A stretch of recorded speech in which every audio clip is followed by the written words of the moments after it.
The next chapter in this WHL rivalry is about to get underway at the Sandman Centre in Kamloops, British Columbia. They're fighting it out for a place in Friday's semifinal, and the hometown team has a little extra motivation. The Thunderbirds bounce the Blazers from the playoffs right here on their home ice, no less.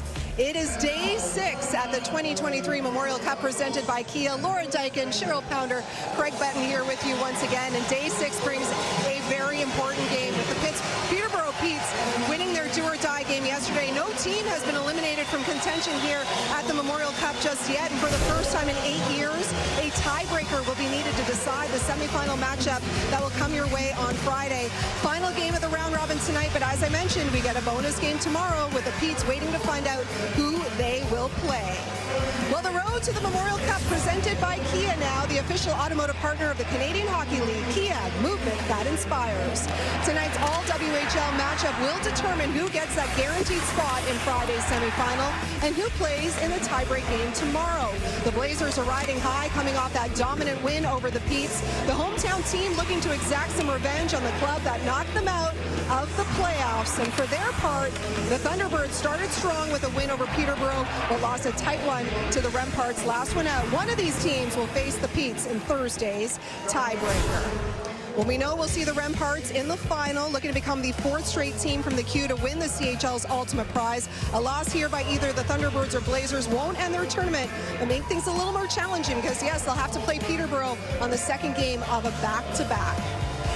And as usual, when it comes down to these Final Four teams, a lot of talent will be on display behind us here today. 19 NHL draft picks combined on these rosters. Lots of star power. So who are we watching? Who could be a difference maker here today? Well, there's no question that Olen Zellweger is going to be a difference maker in some way, shape, or form. But he's going to be asked to do a lot more in the absence of Kyle Masters out for the tournament. And this is the 17th time in 89 games that these two teams are going to face off against each other. The demands are great. So for Olen Zellweger, he knows he's going to have to play more minutes. He's going to have to play hard, demanding minutes. Because Kyle Masters takes a lot of the burden off of him on the power play and certainly at even strength. So Olen Zellweger's up to the task, but it'll be a significant task for him against a really hard and heavy Seattle Thunderbirds team. Which is why I'm looking at Reed Schaefer, because you have to recognize, listen, there is no Kyle Masters. Olen Zellweger's going to play a ton of minutes, so you want to impose the physicality in that 6'4" frame down low on the forecheck. You want to make sure you're hard and heavy along the wall, playing from the tops of the circles below and below the goal line. And you know that if he can establish that, he can create some space for Lambert and Gunther, the top line for this team. But again, it's commanding that physicality and establishing presence in the lineup. Well, we look at the last game Seattle played. Yes. And so they did a lot of things well, but not good enough to get the result they wanted. And now it's about taking advantage of some opportunity. And it's a huge opportunity when you can now look at a team across it that you know very well and go, okay, they're missing a player. You got to look to exploit the weaknesses of a team.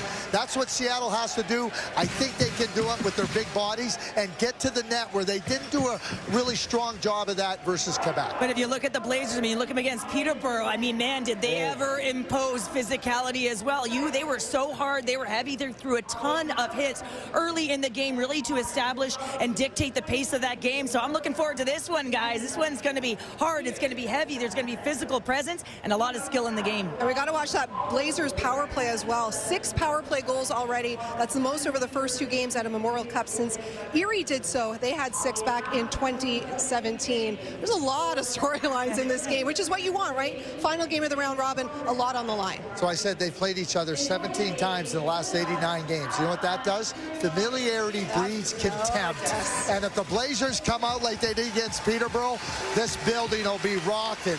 They've got a book on each other, that's for sure. Absolutely. They've been reading it and reading it and reading it. Okay, almost time for showtime here at the Sandman Centre. The only thing left to do, it's anthem time. We've got the Star Spangled Banner and O Canada, and then it's off to Victor and Kevin. Veuillez vous lever, retirez vos chapeaux et casquettes et rejoignez à McKenna Sutherland pour l'interprétation des hymnes nationaux. Oh, say, can you see by the dawn's early light what so proudly we hailed at the twilight's last gleam? gleaming, whose broad stripes and bright stars through the perilous fight o'er the ramparts we watched were so gallantly streaming, and the rockets' red glare, the bombs bursting in air, gave proof through the night that our flag was still there. Oh, say does that star-spangled banner yet wave o'er the land of the free and the home of the brave.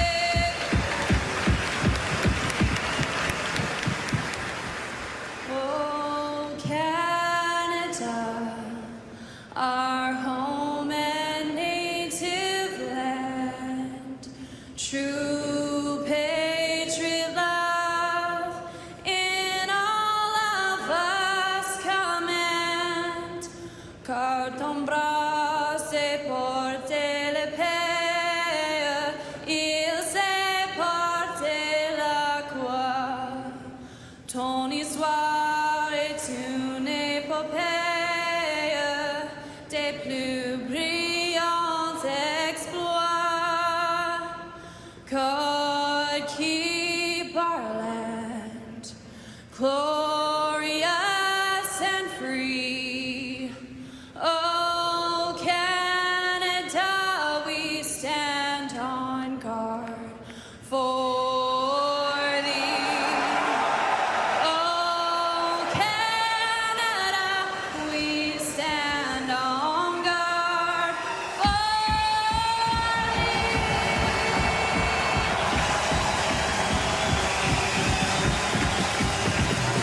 Another hot day under the BC sun in Kamloops, and we are ready for a good old-fashioned Wild West shootout tonight for the last game of the round robin in this year's Memorial Cup between the Kamloops Blazers and Seattle Thunderbirds. Get you introduced now to the starting goaltenders, brought to you by Cavendish Farms, the official French fry of the Canadian Hockey League.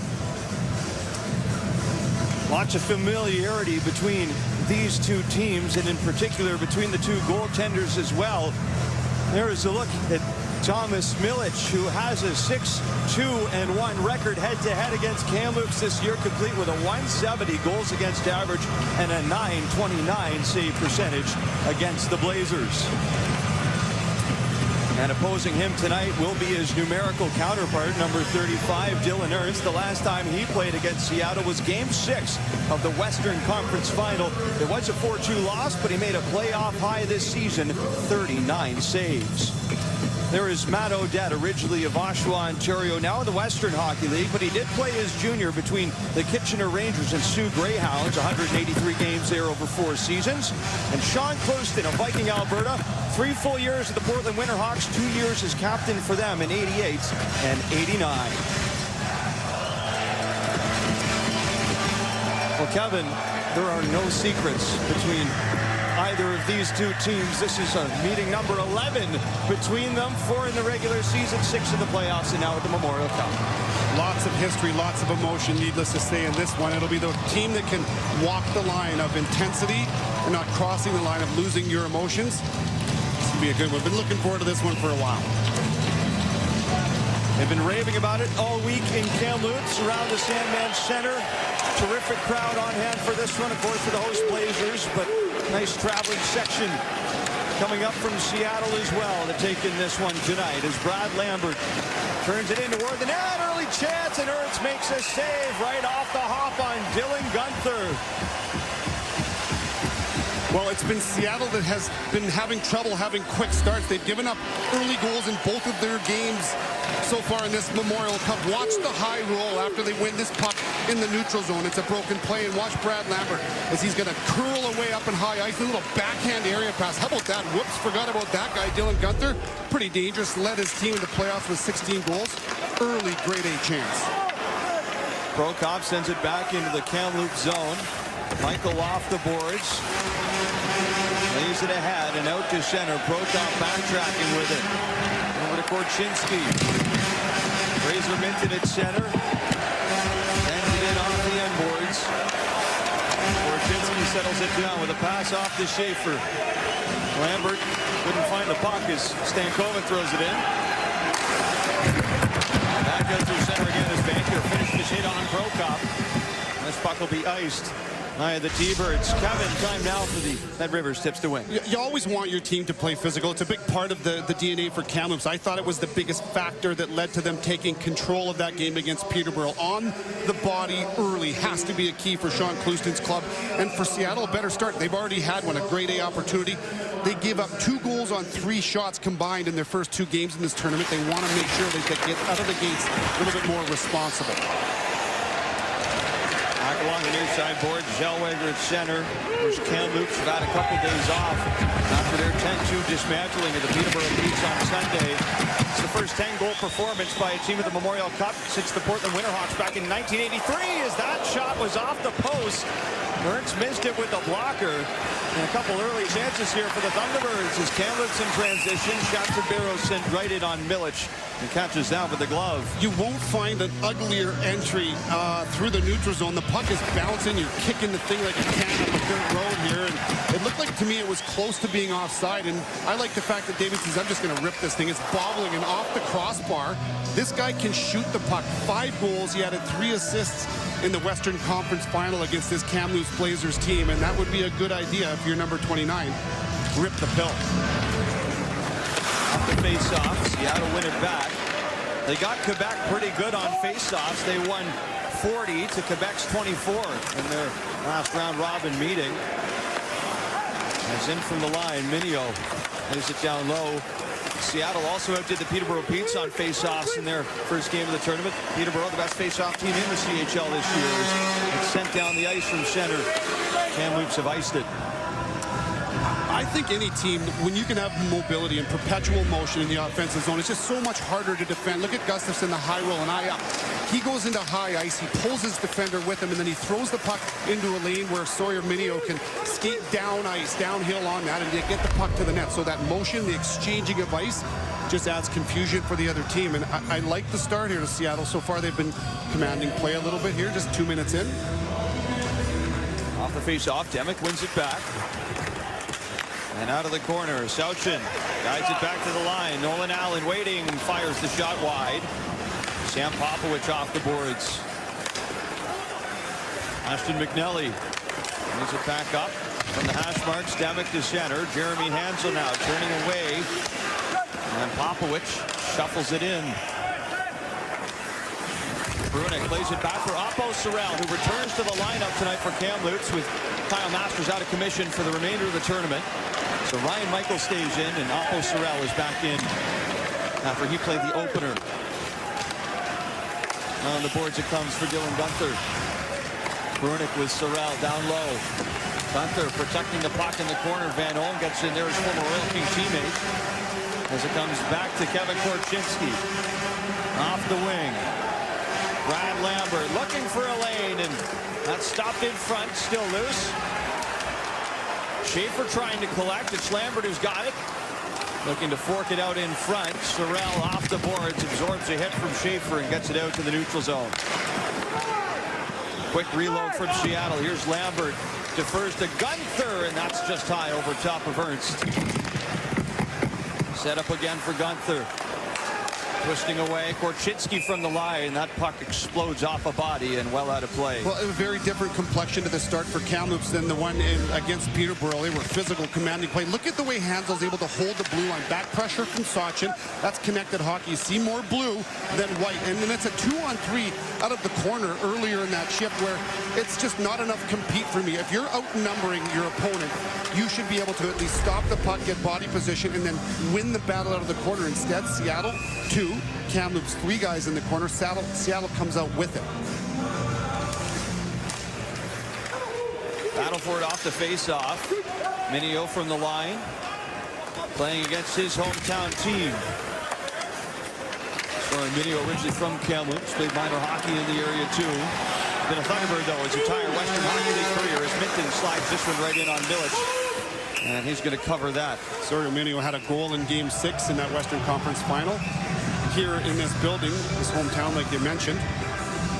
And these teams have seen each other 10 times throughout the course of the season, 4 times in the regular season. 2 of those went to extra time. They split those, and of course 6 games in the Western Conference Final. Seattle was able to win in this building twice. Game 4, 8-4 routing, and then of course they ended the series 4-2 here, and that's something that Seattle, you can see the numbers here on their power play, penalty kill, special teams. Both teams were playing good hockey, and Sean Clouston talks about how it could have gone either way in a couple of those games. They just didn't have enough in game number 6. But you know there is some unfinished business here if you're a Kamloops player. Off the face-off, Caden Bankier up high. That hit his own man Semenoff in front. His 2-goal performance for Semenoff. His last contest against the Peterborough Petes. As Semenoff takes it out of his feet. Shot for the long range. That's an easy one for Milic. So one of the tough things to do is to prepare for a game after you get beat badly, right? But it's also, in my mind, tough to prepare after you have a 10-2 win, right? You want to make sure your team resets. I asked Sean Clouston, was there anything that you guys kind of did out of the norm? And he says, well, if you include Tom Gagliardi, the owner of the Dallas Stars, and of course the Kamloops Blazers, he came into the room. I think that shows confidence from Sean. He allows the owner to come in, and it was just simple little messages. He says that don't be Sidney Crosby. If you're not Sidney Crosby, be who you are, one game at a time. I think his team was playing the next night for the conference final in the NHL. There's a backhand shot on the doorstep. It's in. The captain, Siona, backhands it in for the Thunderbirds, and they've got an early 1-0 lead. 200-foot play, and face-offs are such a huge part of this. So you start the shift in your own zone, and you corral the puck off of a face-off win. How about that little backhand area pass? Put it towards the net and make sure there's bodies there. This isn't a pretty goal by any means, but you got 2 big bodies on the ice in Davidson and Siona. Go there and pick up the garbage, exactly what Siona does. He has the first goal when they played against the Peterborough Petes, and he gets the first goal, and it's a big one in this one to try to take the crowd out of it. It wasn't until about halfway through the year that Lucas Siona was named captain of this Seattle side. He's had a pretty lengthy Western Hockey League career, almost 200 regular season games with the T-Birds over 5 seasons. Serving as captain now, as Brad Lambert throws it back around the boards. Ethan Brandwood, overage defenseman, cut off by Gunther behind the net. And back out of the corner, it's taken by Fraser Minton. Out to center, past Kevin Gorczynski. Play it off the end boards. He's bumped into the boards by Jakob Demek. As Schaefer threads it ahead. Back around it comes for Olin Zellweger. Good pass, cross ice. Stan Colvin with space, but he bobbled it. Up to Semenoff, and a good look for the Blazers. Milic the save, and the rebound's handled up ice by Seattle. Arrows off the board. Semenoff takes a knock from Nolan Allen. And Jeremy Hansel. Off to Doc. Lugs it in over the line. Doc on the backhand. Patch save made and covered up by Dylan Ernst. Logan Stankoven, 3 assists in their first game against Quebec and a 5-point night against Peterborough. And it was the first real good chance here in my mind from Kamloops. There's a rink-wide pass from Zellweger over to Stankoven, and then right there, look at that soft ice where he pulls the puck into deep ice, shoulder check, and look at that, just folds his hands right over, and a shot into the one-timer for Semenoff. The first real test on Milic, and the scoring leader in this Memorial Cup tournament. Not a shock with a 5-pointer. 8 points overall. He leads the way. 8 points in 2 games. He is already in the territory of Rob Brown's record for most points in a single Memorial Cup by a Blazer. He had 11 back in 1986. Bryce Pickford in the corner. Battling with Levis. Kovic and Siona both chipped in to help. Sawyer Minio from behind his own net, pressured by Demek. Siona off the board to Davidson. Right back down the ice, and this will go for icing as Brandwood wins the race. And Brandwood and Siona getting into it a little bit here behind the net. Well, you know there's going to be emotion, but it's the stuff that happens between the whistles, right? That stuff after the whistle isn't going to do anybody any good. And you go back to the scoring leaders, doubled up on the next guy, James Malatesta. 3 goals and an assist in the tournament. That's good for the silver medal in the scoring race. Logan Stankover, what a night he had on Sunday against the Peterborough Petes. A goal, 4 assists. He had 3, like I mentioned, against Quebec in the tournament opener. And a ton of pressure on this kid. Hometown kid, the captain of the team. All eyes on him. CHL Player of the Year last season. And he is delivering. There's Sawyer Minio, directed to the boards by Kiefler. Out there with that big line, Fraser Minton, Ryan Hofer. Supplying the physicality for Kamloops tonight as Barrows for Minton right back around behind for Olin Zellweger. Kiefler up on the wing. The newly signed New York Islander prospect, just about a week and a half ago now, he inked that entry-level deal with the Isles. Playing as an overage this season. And a whistle behind the play here brings it to a halt with 13:32 to go in the first period. Not even 5 minutes in, Lucas Siona, the captain, with the opening marker, and Seattle lead by 1.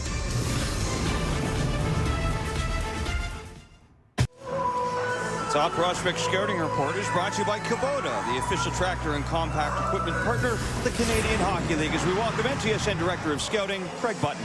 And we're going to focus in on defender Luke Prokop. And he's territorial. He wants to make sure it's hard to play against him. He shrinks the ice against opponents. You do not get a lot of room when he's out there to do what you want to do. And he's really smart and efficient. A confident young player that knows exactly what his game is. That's your Kubota Scouting Report. So, of course, Sean last year in St. John was the pairing partner of Caden Gooley, and was an early season acquisition by Seattle. He started the year in the ECHL.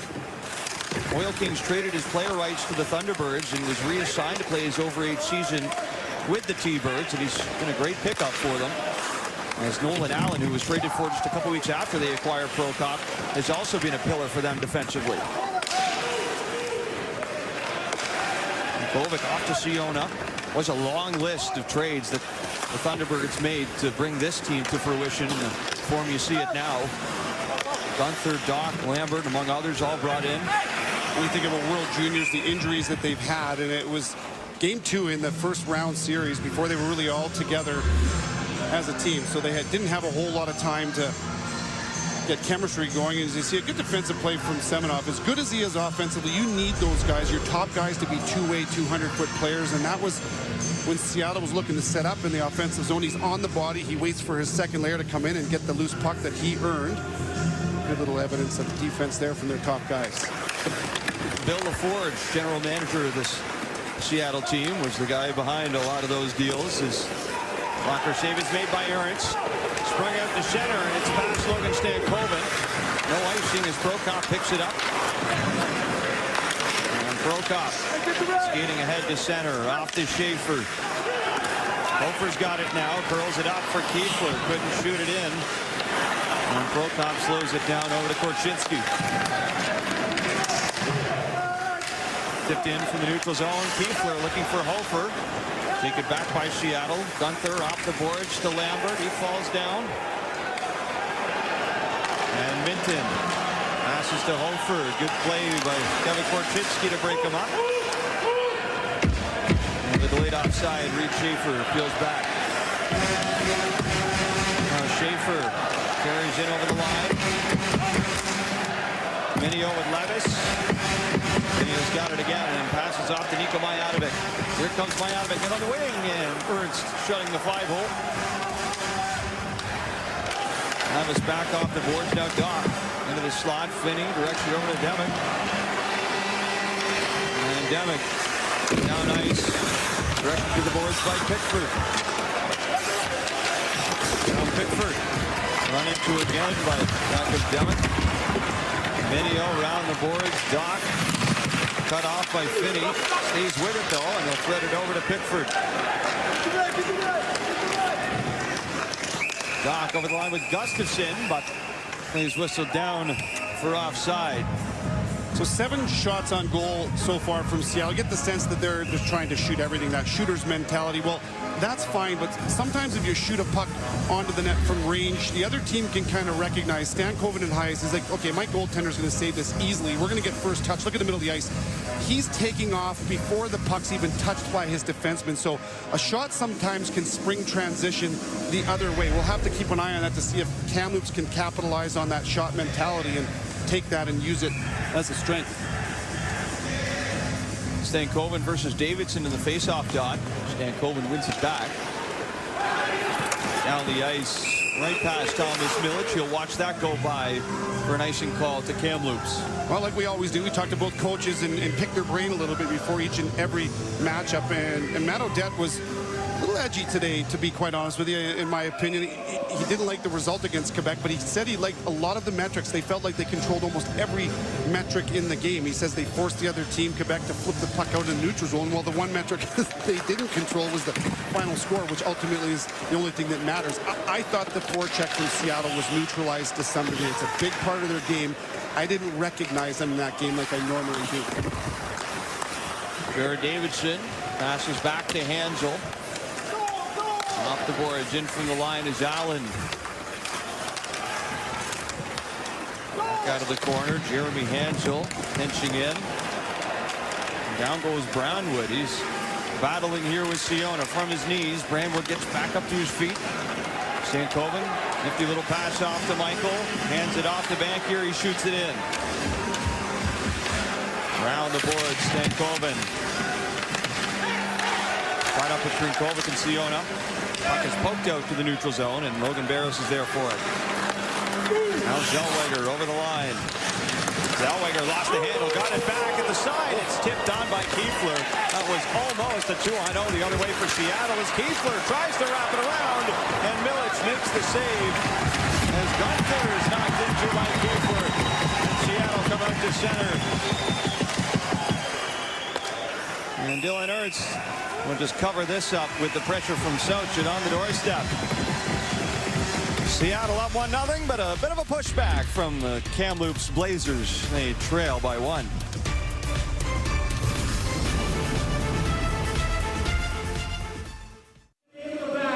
Well, one of the most pivotal but often forgotten positions in all of hockey is that of an equipment manager. Maybe even more so in junior hockey, where they double as therapists, life coaches, and friends. The Kamloops Blazers might have one of the most iconic in all of junior hockey. Colin Robinson, more famously known as Toledo, has been in the Western League since 1995. He's been with the Blazers since 2005. He's been part of World Junior teams, top prospects games. He's been honored at the BC Sports Hall of Fame, and much more. He's been thanked by players on their draft day many times for being pivotal parts of their journey. And Victor, I have to apologize to him on national TV because I kicked him with my heel the other day while I was doing an interview. He has, thankfully, since forgiven me. It's a hazardous position down there. It's a tough game. It's a tough game. The Traders are just as tough for the players in a lot of ways. And of course, Toledo, good friends as well with Gardner McDougall. We saw last year coach St. John to a Memorial Cup. They briefly met when Gardner was a special assistant coach for Swift Current in '99. Tom McClellan had gone to the World Juniors, and they've remained good friends ever since. You think about the tasks that these guys have. Imagine you play in Prince George, you get home at 2 in the morning and everybody gets to get in their car and go home. Well, they got to hang up the gear. They got to get things ready for the next morning before everybody shows up. It is relentless and thankless a lot of the times. Huge commitment. And if you ever want to know what's going on with the team, ask the trainer. They're the not true just insiders. Athletic therapists, they're mental therapists as well. They're like the team psychologists. Here's Olin Zellweger through center. Siona, or rather, Doc took it away. Up to Korchinski, that's picked off. Here's Hofer. Back in, scores!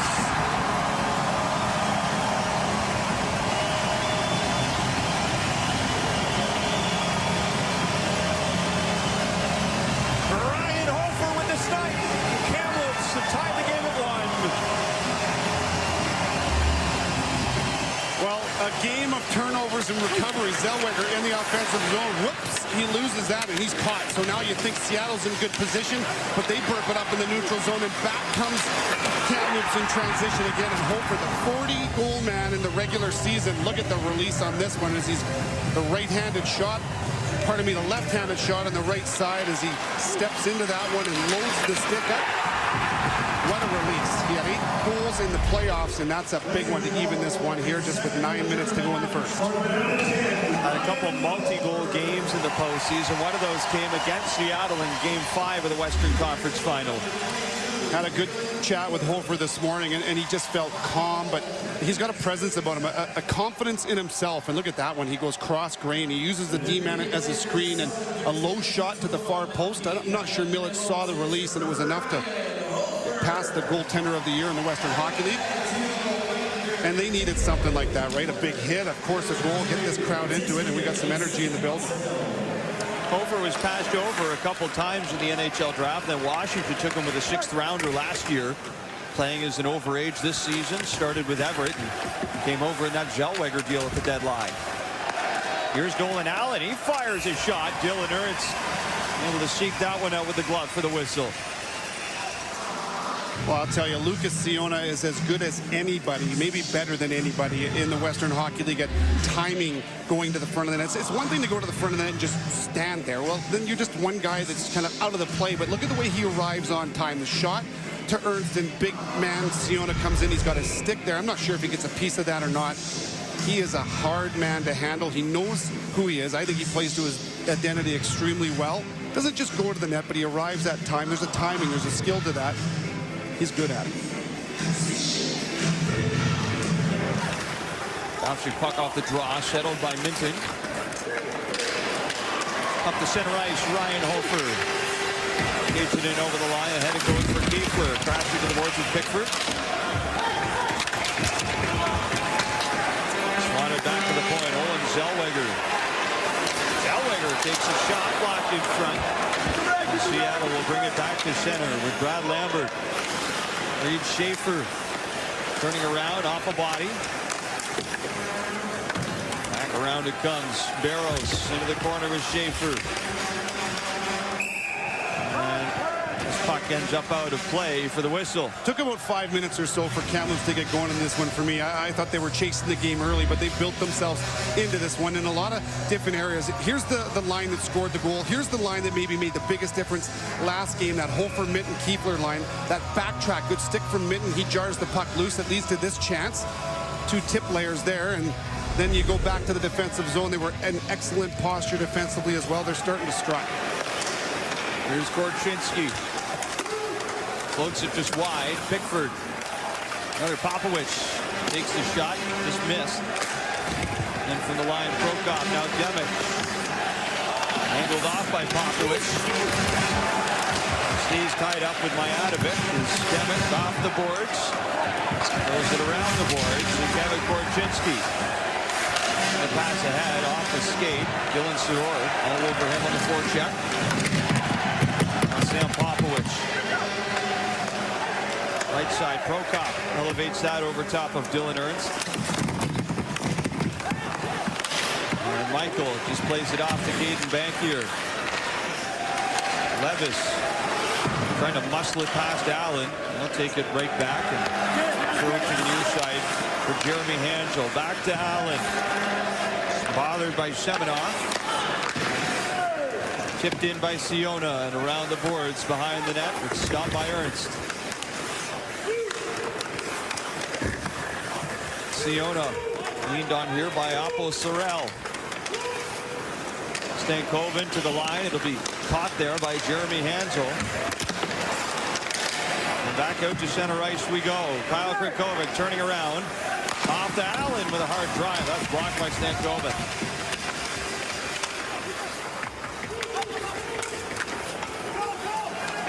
Skating up ice. Matthew Semenoff quickly off the board. Stankoven moved it over to Bankier. Filtered ahead to the corner for Stankoven. Right to the boards by Hanschel. And from the line, Barrows lost his footing. Will recover, though, as he got a stick on it. Siona in on the wing. Plays it across. That skips over top of Colton Dock's stick. it's played back out to center. Doc turning around. Here's Doc driving to the net and lost the handle on it. He's a big rig, isn't he? He's got good hands, and sometimes his feet aren't as quick as his hands, but he kind of makes up for it. You can see Colton Doc takes that to the net, puts the puck to the triangle, and gets a dangerous chance. And Brad Lambert, stick check, Doc driving the middle. Colton Doc plays exactly like his brother Kirby, doesn't he? A lot of similarities there. Skating's got to improve for sure in my mind for him to take the next step. Second rounder signed to Chicago. Ryan Michael lays it in. Top that by Minio. Couldn't get it out. Pickford will take it. And now Gunther. Short pass ahead for Gustafson with Schaefer. Schaefer to Gustafson. Backhand. And Dylan Ernst hangs on tight. 5:16 now remaining in the first. Ryan Hofer has this game tied at 1.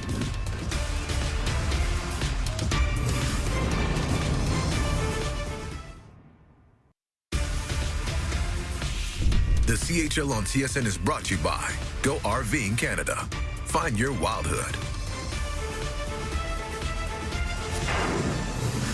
A big week for the Hofer family. Of course, Ryan playing in the Memorial Cup. This is Joel Hofer playing at the World Championship this year in Riga, Latvia, and Tampere, Finland. Of course, Joel, bit of a breakthrough with the St. Louis Blues in the National Hockey League this year as a goaltender. He played in the Western Hockey League, and now his younger brother Ryan following in his footsteps. Of course, not exactly though. They play two very different positions. Usually it's the younger brother that gets stuck in net though, right? That's right. In this case, Ryan Hofer had someone to shoot on as a kid. There's Kamloops. We'll look to bring it up to center with Dalen Kiefler. Kevin Korchinski from the corner. Plays it around. Gustafson looking for Sauchin. Picked off by Barrels. Gustafson back to center, and now Zellweger's got it. Stopped by Kiefler. Korchinski. Can pass over to Schaefer. Korchinski now off to Gustafson. Gustafson for Schaefer. In and out of the glove of Kurtz, and he covers up. Well, right now, I feel like Kamloops is by far the more organized team. Just watch Seattle here. Are they connected and clean on their breakouts, right? So you get the puck, it's bouncing all over the place, and where's the closest option? It's about 50 feet away, a winger that two of them on the far side of the ice skating backwards. As a result, the puck comes right back down your throat at you. Eventually, Seattle ended up getting a shot from high ice, but I just don't see clean, organized breakouts from Seattle. That's something they're going to want to remedy quickly here against Kamloops as they seem like they're gaining momentum. Collision along the near side as Krinkovic lost his stick. Not into it there with Stankoven, and now Ethan Brandwood made up the board. 7 off. Over to Stankoven. Lost his footing as he sent the shot well wide. Caden Bankier slips away from Krinkovic. Back to the point. Michael looking for the deflection. Just missed Stankoven. And Jeremy Hansel ahead for Siona. Jared Davidson. He sends it right off the shin guard of Ryan Michael. And Caden Bankier from center shoots it in and changes.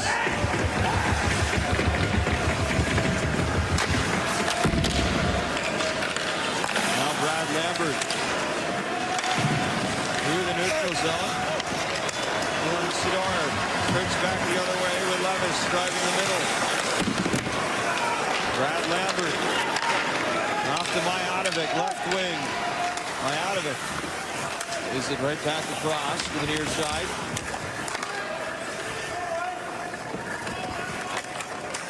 Posted up along the corner. Gunther takes it away, wraps it around, and Dylan Ernst made the save. Rebound taken up ice by Kamloops. Sidor threads it ahead past Pickford. Top pursuit is Sidor as he took a bump. Demick tries to escort it out in front. Now Hofer from behind the net. Hofer on the backhand, then he sends it wide over the glass and out of play. Nice little backhand pass from Jakob Demick, who's been much more noticeable in the last couple of games. The shift in the lines when Kiefler joined Minton and Hofer it was Demick that dropped down to the third line, and he centered that line. And to me, it gave him a little bit more purpose. I think it gives him a line that he can drive versus having to defer to other guys. And Sean Cluse has told me this morning it was by far his best game as a Kamloops Blazer. So he's got the center ice position with his line shuffling. It seems to be benefiting him and the team. Shot from the line, knocked down in front. From behind the net. Chris over to the corner. Kevin Korchinski has the glove down by Kiefler, fanned on it. Kamloops recover, and it's dumped in from center by Hofer. Now Korchinski passing ahead for Gustafsson, and touched over the blue line by Colton Dock. It's offside. Let's just take another look at the breakout from Seattle. You know, they started the game confidently and connected, but they've been sloppy, and I guess that's what you get, right? When another team comes at you, they play close together. Kamloops is attacking as a group of 5. They're defending as a group of 5, and it kind of creeps into your psyche a little bit here. No real pressure, and just watch this pass. Where are you going with that? Don't even know what's coming, so that's a giveaway for free, and Seattle goes offside as a result. But you have to clean up those exits. You got to come out as a group of 5, be organized, know your options, and right now it feels to me like Seattle's guessing a little bit, looking over the wrong shoulder and kicking the puck around in the neutral zone. Faceoff will be in the neutral zone here as Stankoven wins it back. Michael clubbed it a little bit. We'll send it off the boards anyhow to center. Stankoven laying it ahead for Nolan Allen. Allen ripped to the boards by Stankoven as Davidson carries through center. Off to Siona. Down the wing, Siona. Have that shot change direction. Good caught a piece of Bankier. And now Kovic. Backhand pass. Hansel lets it fly. That one off a body in front as well. Siona from the corner. Back for Kovic. Trying to spin away from Bankier. Siona's got it. Right up on Ernst in the rebound. Sent off a body. Where is it? It's off the protective netting. Appears to be out of play. Boy, Hansel let one fly, and he can really let that thing go, can't he? 5 goals in the playoffs. He was a plus 26 player in the playoffs as well, and he started this shift off for Seattle in high ice. Kovic loses it, but look at the support. Siona recognizes, okay, we're going to create a 2-on-1 in high ice, and Hansel exchanges with him. He's at the net front, and Siona kind of flips the script. He becomes the shooter. Hansel's the net front guy, and Seattle with a little pushback in the ozone.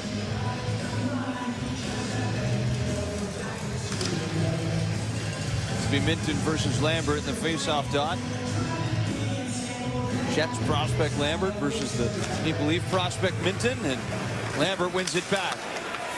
Off the draw, they couldn't get the shot through though. As Zellweger guides it back behind the net for Barros. Under pressure from 2 Thunderbirds, Lambert and Gunther. Lambert back to Korchinski, looking for a lane.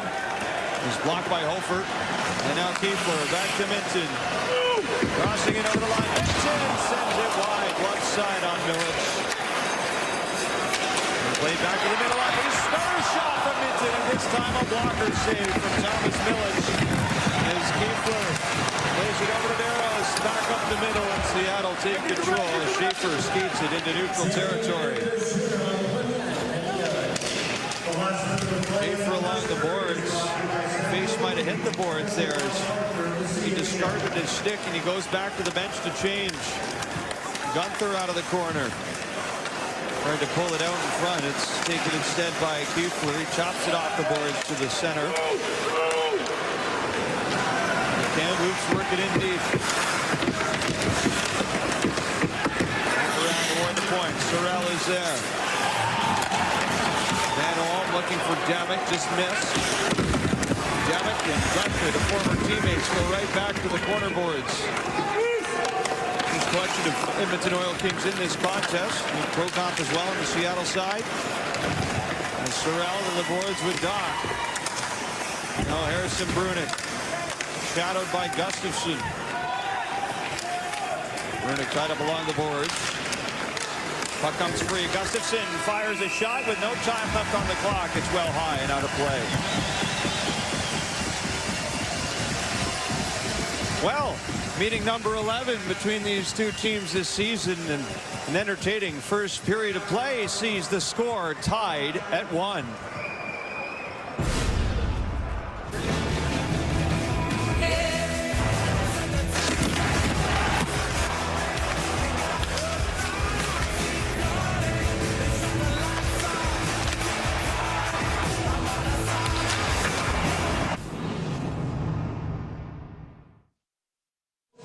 These two teams playing like there's a lot on the line. A spot in Friday's semifinal, all tied at 1s. Let's hear now from the goal scorer for the Blazers, Ryan Hofer, with Julia. Ryan, all tied up after 20 minutes. Did it feel like it took your team a little bit to ease into this game? Yeah, I think so. We didn't really start that quick. They kind of got more chances at the start, but we caught up good. Your line has been rolling the past couple games. What do you like so much about playing with those two guys? Yeah, it's just the hard work. Both those guys got great engines. They love going in the corners, the dirty areas, so we're going to keep that going today. 40 minutes to play. How do you get your first lead of this game? Yeah, just stick to our game plan. Can't really worry too much about what they're doing. Kind of just worry about our systems and just playing hard, so we'll do that in a second. Thank you. Good luck. Yeah, thanks. We are at the intermission with Craig, Cheryl, and Laura. We had action right off the hop. Just 18 seconds in, Dylan Guenther with a beautiful chance to open the scoring. It's all tied up 1-1, but Seattle kept on pressing there. And we look to the captain and a player that you highlighted in the pregame, Lucas Siona, getting on the board first here. Well, that second line has been very effective this entire tournament, but thought he just did a fabulous job coming out of his own zone. It's how you exit the zone and how you can read where the pressure is. And the puck is along the board, so it's all about timing off of the face-off. The jump to the puck, recognize where you seal, and then you get going. So he recognized the mid lane of the ice to be available, so he doesn't stay wide. He cuts, and he recognizes here, hey, I can't go down the middle. I need help here. So I'm going to look to go wide so that I can get a mid-lane drive. And this is exactly what happened. You see Davidson mid-lane drive and beats his check back to the net. And then the vision of Siona to just lay up a beauty pass that he can skate onto. And then afterwards, he doesn't stick around and watch it. He continues to go to the net as Davidson puts that little backhand on net, and there's a melee in and around the paint. And Siona is able to pick up the garbage and put it in. So the play starts with him in the neutral zone. Good recognition on the entry, managing the puck, getting support, and then finishing it off. How often do you hear people say, go to the net, go to the net? Kevin Sawyer made a point about Lucas Siona. He goes to the net at the right time. He doesn't jam himself up. That goal was a perfect example of that. And the chemistry amongst the line, the recognition by Davidson to say, hey, now if I just drive, I can see that I can get in behind the D. Nice little sauce pass, and it's over. And very important goal, right? Because it quieted this crowd just for a little bit, but this was a Seattle team that had issues scoring goals against Quebec. I mean, their only goal of the game came with 2.5 minutes to go in regulation, so to get one nice and early, a big boost for Seattle. Another big storyline we were watching here heading into this game was the play of Olen Zellweger and how this Blazers team would react with no Kyle Masters here out for the rest of the tournament with that lower body injury. How would you assess that first period from that standpoint? Well, what I would say to Olen is less is more right now, because you don't have to have any issue with Olen wanting to initiate play, but with Kyle Masters out, he's their best defenseman by a mile. And so now you got to manage a little bit. Right off the bat, he gets caught. This Dylan Guenther play, he comes across and gets lost, and now the play comes right back to the net. Dylan Ernst with a great save. On the goal, he gets caught too, a little bit too far out, and then he loses Siena going back to the net, kind of just watching, not a good play. Good news for the Kamloops Blazers, he gives the puck away here, and he's caught again, but then Colton Dock with the giveaway through the middle, and Hofer comes right back and scores. But there's never an issue with asking Olen Zellweger to take control of the game, initiate, make plays. There's never an issue with that. But there comes times when you got to manage your game. You got to manage your game a little bit better, be a little bit more patient with things, because the minutes you're going to play are going to be big, and you don't want to get your partners into unnecessary trouble. Well, yeah, and you don't want to be in those vulnerable spots, and when you are, that's when you make mistakes. And Doc was in a vulnerable spot there as well along the boards. Anytime you're along the boards and you're on that backhand, you got to be very aware when you're putting that puck to the middle of the ice. So a fortuitous bounce, if you will, for Zellweger, for them to get that puck back, because it was actually Korchinski, the defender, that was up ice. So he's moving that puck on his backhand, and now all of a sudden that puck turns over and you don't have a defender back to protect the middle of the ice, and as a result the goal is scored. We expected a lot of intensity. We expected a lot of fisticuffs and a lot of extracurriculars. That didn't disappoint in that first period either, but no penalties taken in that period, so the head coaches have to be happy with that because they're getting their message across without being too undisciplined there. Well, we're watching these two WHL rivals battle it out here at the Memorial Cup. When we come back, speaking of the WHL, Commissioner Ron Robison will be here on the set when our intermission continues. They're keeping loose in the Blazers dressing room, all kinds of loose. Funny how these things happen sometimes. We're at the Memorial Cup here in Kamloops, and the PGA Tour continues this weekend with the Memorial. Golfers take to the green Saturday for the third round action. We've got it for you here on TSN as well as CTV2. And happy to welcome in Ron Robinson now, the WHL Commissioner. And Ron, this is your 23rd season at the helm. You are the longest serving commissioner of the Western Hockey League. What is the key to your longevity? Well, it's been a lot of fun, to be honest with you. Great group of ownership in the Western Hockey League, and of course Ed Chenoth paved the way. Those were the difficult years in the Western Hockey League, and I'm just fortunate to have had a pretty good run for the past 23 seasons, but a great team around me. Is there a particular moment that sticks out to you? I mean, 23 seasons, there must be a lot. Well, I think there's been a lot of highlights. I think with our scholarship program and, the fact that many people don't understand, they look at the Western Hockey League and they know about those NHL players that we produce, and there's lots of those, and we're looking forward to a great draft coming up. But the scholarship program is probably our proudest aspect of the league. We celebrated our 30th year, and 7,500 players and over $30 million invested through the scholarship program since it was introduced in the 1993. Definitely something to be proud of. You mentioned NHL players and some big names coming out of the WHL. None bigger right now than Connor Bedard, who could have a very big June on his calendar. What does he mean to the WHL and all the memories and everything that he's done here over the last 3+ years? Well, as you know, we've had a lot of great players come through the Western Hockey League over our 50+ year history, but no one's had the impact that Connor's had this season. And just an incredible young man, first of all, comes from a great family, has developed into an outstanding hockey player, and both on the international stage as well as within our league, and has done tremendous things to just to elevate our game, and just a great young man who we can't thank him enough for the contributions he's made to our league. Yes, nominated as the CHL's top player. He'll be here joining us on the set this weekend as well in Kamloops, British Columbia. Speaking of Kamloops, the tournament back here for the first time in almost 30 years. Whenever I say that, everyone goes, really, it's been that long? But it's such an amazing community, loves its hockey, as we see here tonight again. And just how meaningful is it to have it back here? Well, it is terrific, and this is a wonderful hockey community. Of course, with all the success in the 1990s, this community is very knowledgeable about the significance of the Memorial Cup, first and foremost. And of course, the Blazers organization, from ownership and Tom Ghilardi and the players, of course, the alumni that are part of the ownership group, along with an organizing committee that's just done a tremendous job of putting everything together and exceeding everyone's expectations. So the support in this community has been fantastic. It's been a great event so far.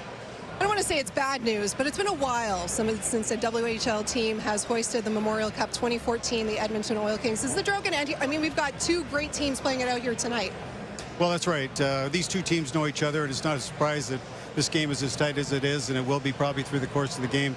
But when you look at it, we got a great respect for the Ontario Hockey League and Quebec Major Junior Hockey League, who have done great jobs. They're champions, every team that comes to these events, and it's very difficult to win this trophy, as everyone knows. So but we like our chances. We've got two real good teams here this year, so let's hope we can bring it home. Well, the Q's won it three tournaments in a row. I know we didn't have a couple because of COVID and the pandemic there.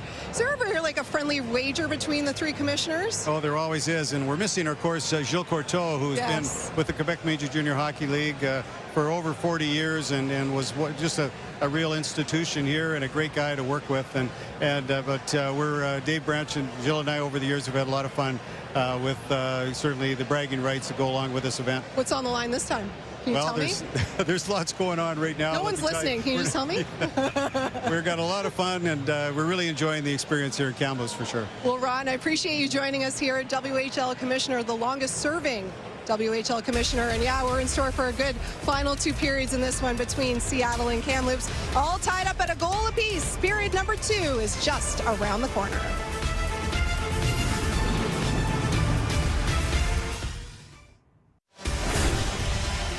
Time now for the first period scoring summary. After 20 minutes to play, Lucas Leone second of the tournament from Davidson Krikovic, and then Ryan Hofer with a rip from Dalen Kiefler. His second of the tournament, too, has the score tied at 1. Well, Kevin, when you get to Western League teams or Q teams or O teams, whoever they are, that play 11 times in one season, there's not going to be very many friends left over between the two sides by the end of it. One thing you can always count on is you know it's going to be physical. Sometimes it's going to be the more physical team is going to come out on top. And I thought that was true for the first period. It was a slower start for Kamloops. I didn't really like their start, but after about 6-7 minutes, they really got to it and they were on the body. I think that unlocked a lot for them. And then defensively, they were close to each other. Whether they had the puck or they didn't, they were all around it. Look at all 5 guys in that quadrant of the ice. They get the puck and then they head forward. They head northward. Defensively, when they didn't have it, look at that. Hits 2 different guys. Boom, they're out on a breakout. Because you're close and because you're in layers, you're set up to block shots. You're set up to recover pucks. You're set up to have options to move it and go the other way. I think they were excellent. A good defensive play led to the lone goal from Kamloops. A beautiful shot from Ryan Hofer. They were physical. They were organized defensively. They were connected, and I think that they controlled the lion's share of that first period. We're not that once, but Kamloops, to me, holds momentum. It'll be Minton versus Lambert to face off at center ice at Sandman Center, and with that, period 2 now in motion. As right away it comes back into Kamloops territory. Minton plays it up the wing, and Ryan Hofer racing out through with Kevin Korchinski. Korchinski take it out along the end boards. Schaefer cross ice to Lambert. And forced away by Barrows down the ice. Luke Prokop's got it now. Right back up to center. Tipped in by Dylan Gunther. And now Zellweger. Up to Kiefler. Hansel right back off the boards for Siona at center with Davidson crossing the line offside. Well, you talk about the big guys for all the teams, right? You need your best players. The one player that's yet to register a point in this tournament so far that really stands out for me is Dylan Gunther. He's had 9 shots. He had 102 shots in the playoffs leading up to this tournament, but he has to be a factor, and offensively for sure in that regard. I haven't noticed them nearly enough, and as I'm speaking, it looks to me like we're going to have the game's first power play. Where'd that come from? So Kevin, on the play here, there was a too many men call against the Kamloops Blazers. Yeah, looked like it right there. Well, 1 too many, and Shea Van Olm will serve the bench minor in the box. We have our first power play of the contest. Kamloops shorthanded.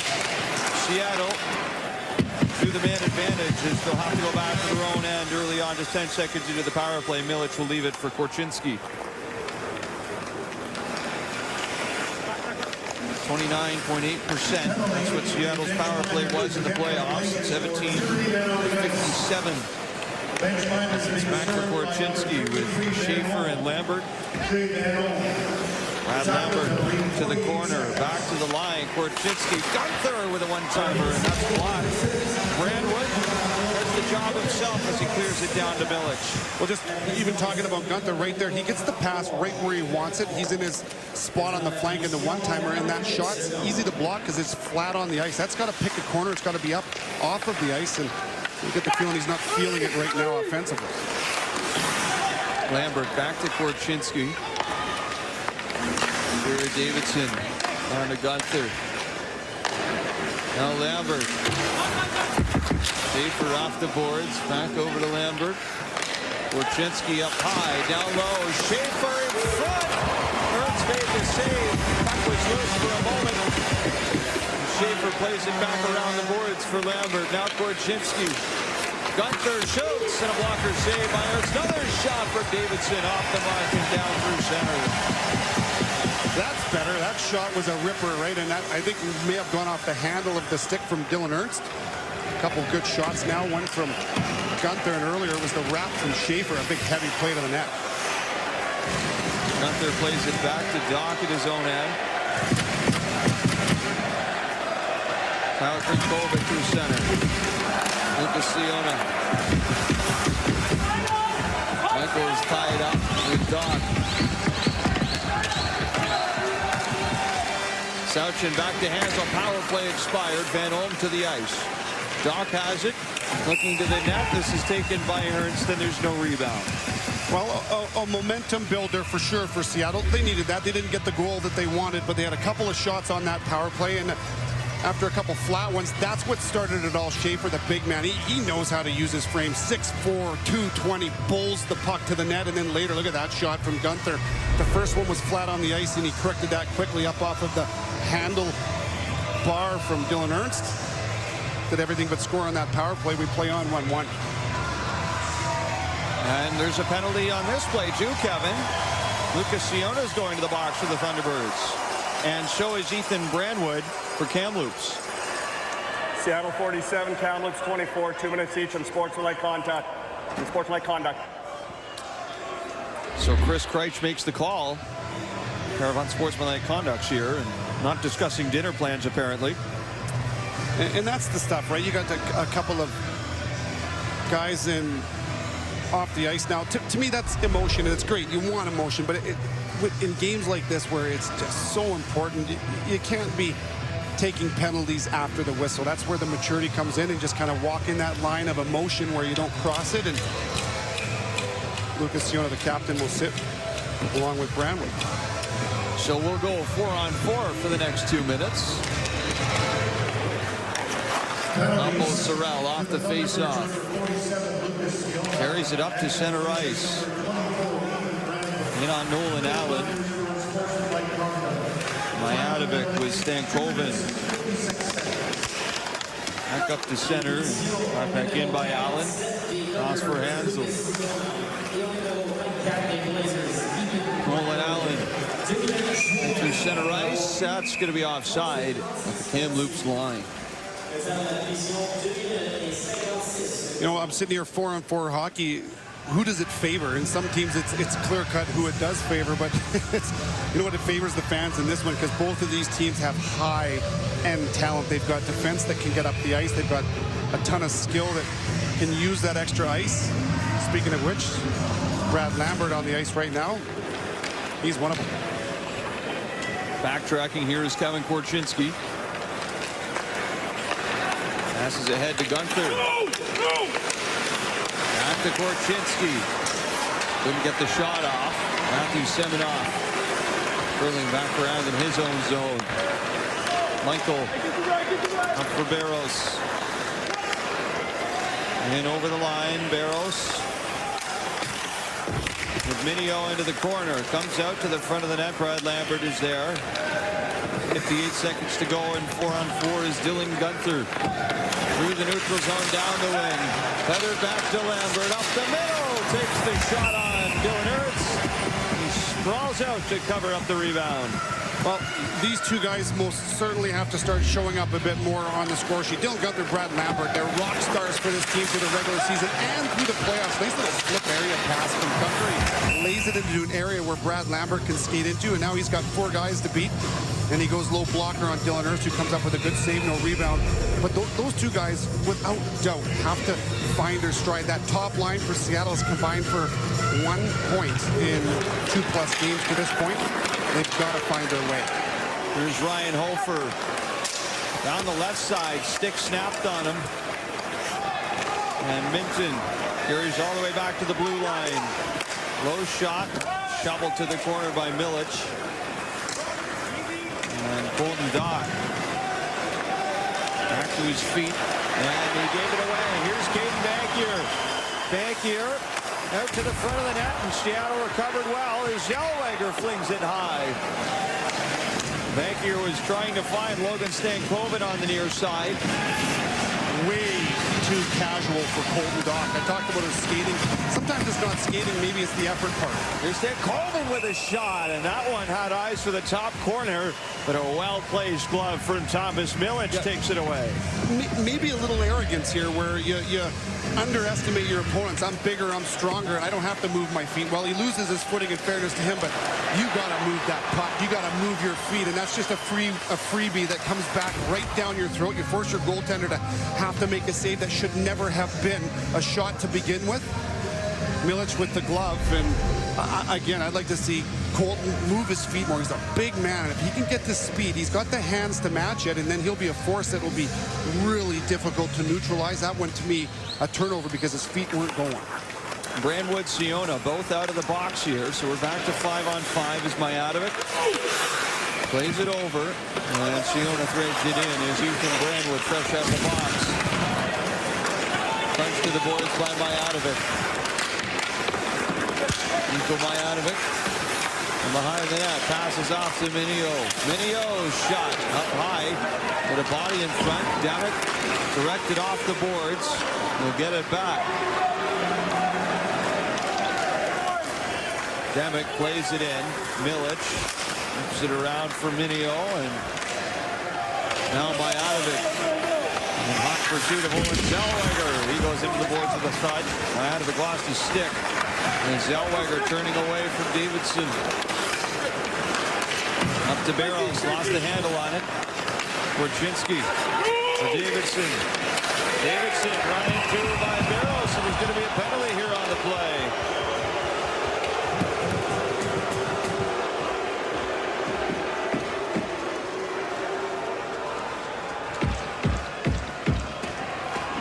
Well, it'll be the second power play here for Seattle. Kamloops, minor penalty, 2 minutes for kneeing. And this is just an excellent job protecting the puck using your edges, and Jared Davidson does a good job. Watch the way he corrals it. Oh, changes angle, and he forces Barrows to take him out, loses his footing. And look at this, Mijatovic, a soft side chip, and you keep the puck in the corner of Zellweger, and now you can do that. Force him to turn, force him to go back and get it, and don't let him down. Get on the body. You do that over the course of 60 minutes, and he's going to slow it. He's going to fuse it. That'll wear him down. That's a great little soft side chip. Here's Korchinski off to Gunther up high, and the save is made by Ernst. Gunther back to Korchinski. Lambert off the wing. Ernst makes that save. Brandwood lost his stick out of the corner, bouncing toward the line and off of Gunther and out through the neutral zone. And this is almost given away to Fraser Minton. He'll shoot it right in off the official as it's Jared Davidson on the left side. He scores! Jared Davidson on the power play for Seattle. Finds his spot, and the Thunderbirds lead by 1 goal. How about that release from Jared Davidson? 11 goals in the playoffs. I mentioned he had 5 in the Western Conference final, and this is a really good job battling for the puck in the neutral zone. It wasn't easy, but a good regroup, a headman pass from Dylan Gunther, and just look at that, the way he loads the stick, head up, eyes up the entire way, and he goes cross grain over the pad, under the glove. What a great shot from our crew. That's a difficult one for Dylan Ernst. And on the power play, Seattle recovers their lead. Jared Davidson spoke with us the other day, Captain, about how much a stunning goal is. He said, they score! Jordan Gustafson. Quick strike offense for the T-Birds, and they're up 3-1.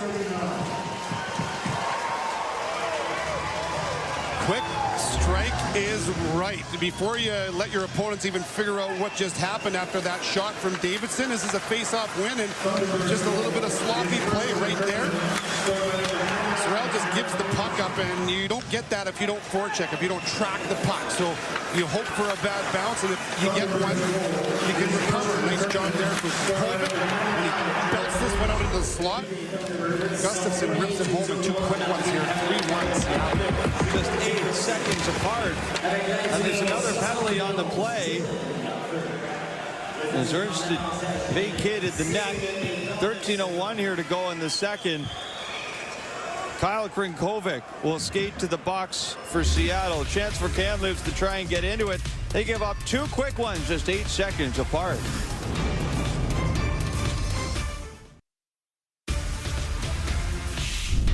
The CHL on TSN is proudly presented by BetRivers.com. It's a whole new game.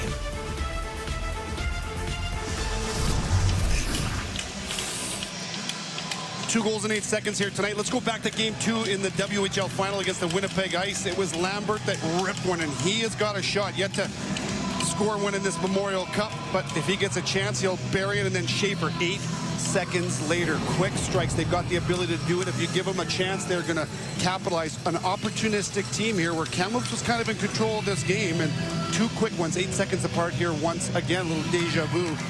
2-goal lead for the Thunderbirds. That qualifies as a bang-bang, right? Dennis Beck is in the house. You gotta clear that with him first. I know. I think he has the copyrights on that. I believe he does. Of course, the T-Birds are going to go bang-bang at some point, though, with Dennis in tonight. You know it. As Zellweger plays it up for Semenoff.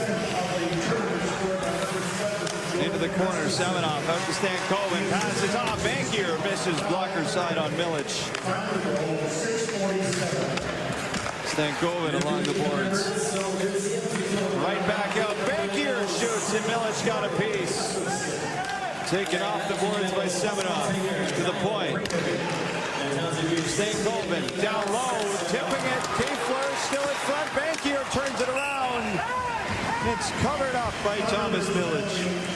So when you hear people talk about timely saves, well, a save's a save. No, it's not, because your team just gets 2 goals in 8 seconds, and then that happens. If that goes in, now you've got momentum back. Kamloops is breathing some life, and it's a 1-goal game, but because Milic comes up with not just that one blocker save, but that one there, and then watch how quickly, bam, he suffocates the rebound. No second chance. The WHL goaltender of the year right there makes a couple of timely saves. Off the wing, Bankier. Back to Zellweger, and that one's deflected by Reed Schaefer, and well out of play with 1:02 still remaining on the Krinkovic minor. Isn't it what you love about the junior hockey, where, you know, the momentum swings, and, you know, it's a game of mistakes for sure, and then the teams now and the players have such skill where you can capitalize, and you go back and forth. Now Seattle seems to be feeling it. They're playing with some confidence. They're the team that seems to be connected defensively, blocking shots. They got a couple quick ones and got some drama in the Sandman Center. Be hard-pressed to find a more unpredictable tournament than the Memorial Cup, as this pass is picked off and deposited down the ice. And to the corner it goes. Schaefer in on Stankoven. Station out from Bankier as well. And Stankoven starts ahead to center. Pass Doc. And lost the puck. Is shot down the ice by Hansel. It's pressured here by Doc. Zellweger takes it off the boards. Galloping in over the line. Sawyer Minio chasing after it with Hofer. And slashed out by Gunther down the ice for Dylan Ernst. Doing a good job on the penalty kill here for Seattle to keep Kamloops from getting to their structure. They haven't been able to set up and execute any of the plays that they want to get to. 2 shots on the power play, as it has since expired. Krinkovic is out of the box. Fraser Minton. Worked on here by Luke Prokop. Demick stapled to the boards by Siona.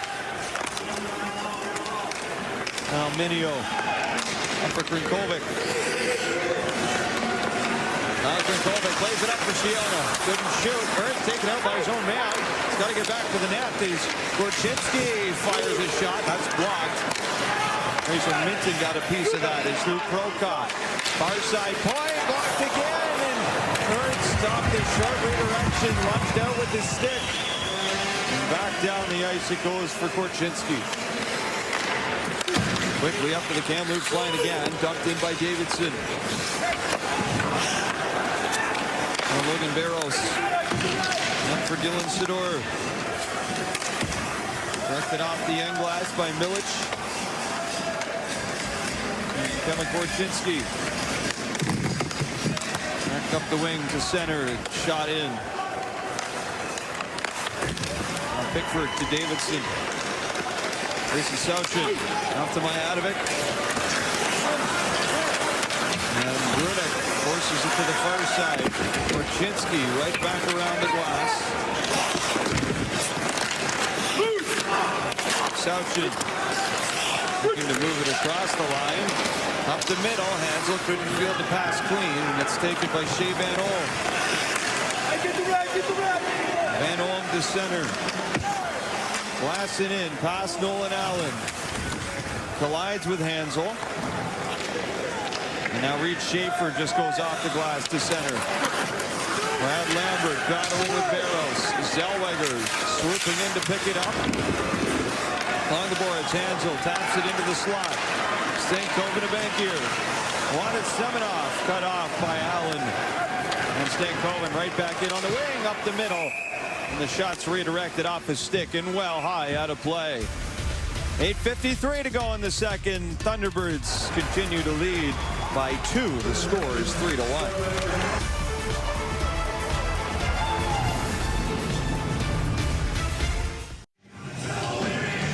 Keep the equipment manager love going because they deserve it. Ryan Campbell's in his first year as the equipment manager for the Seattle Thunderbirds, and he's already making a big impact. He has a new tradition going at this tournament. It's inspired by athletic trainer Bill Barney.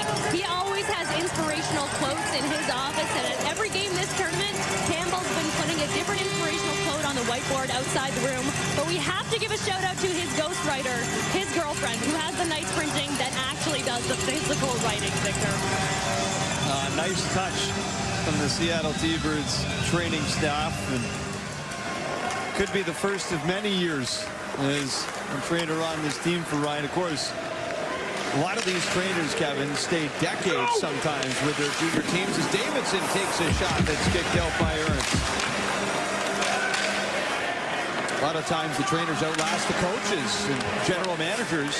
And that's no joke, right? You talk about family and you feel like you're a family by the end of a year. Well, these guys, think about it. How many generations of players they see come and go, and how they've impacted players' lives by helping them in every way. Literally, they really do more than anybody. I think even players have a real feel for it. How many trainers do you still keep in touch with from your playing days? A few of them. Chris Phillips from Anaheim, James Stuckey, who used to work with the Everett Silvertips, now with the Seattle Kraken. And then you know how the hockey world goes, right? It's so small, you see them, and it's like you might go 20 years, and it's like you never missed a beat. That's what I love about the game. Frankovic, good pass ahead for Siona, right off the pad of Ernst.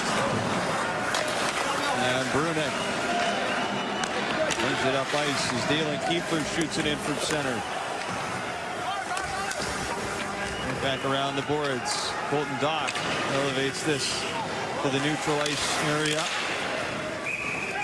And that's played in offside against Kamloops. Well, big games require big players in big moments, and a lot of these players in this tournament are no stranger to big games and big moments. We've got a lot of champions on the ice. In the tournament alone, there is World Junior champions, 12 in total in the Memorial Cup, 9 of which are in the game tonight. 3 of those have won twice. Logan Stankoven and Zellweger in the game tonight. Back-to-back World Junior Championship gold medals. The best of the best, right? Cream rises to the top, and here we are at the Memorial Cup. Could have been a couple more Ramparts, too, that were almost on that Canadian roster. Will Rousseau was the last goaltender cut. Evan Noss, Zachary Bolduc were also both at the selection camp. Never easy to assemble Canadian World Junior roster, Kevin. It's a good problem to have when you've got so many great players. Well, speaking of great players, too, Tomas Milic, he won gold for Canada. He wasn't the starting goaltender. He went in relief and played so darn good that he brought it home for the team. He was excellent. He was a big reason why. And then you look at the body of work in the last 2 years for Seattle. He is a winner, an undrafted goaltender, which I think is going to change in the near future. James Boyd, general manager of the Ottawa 67s, put the World Junior team together this year. And certainly Peter Anhol is with the Lethbridge Hurricanes.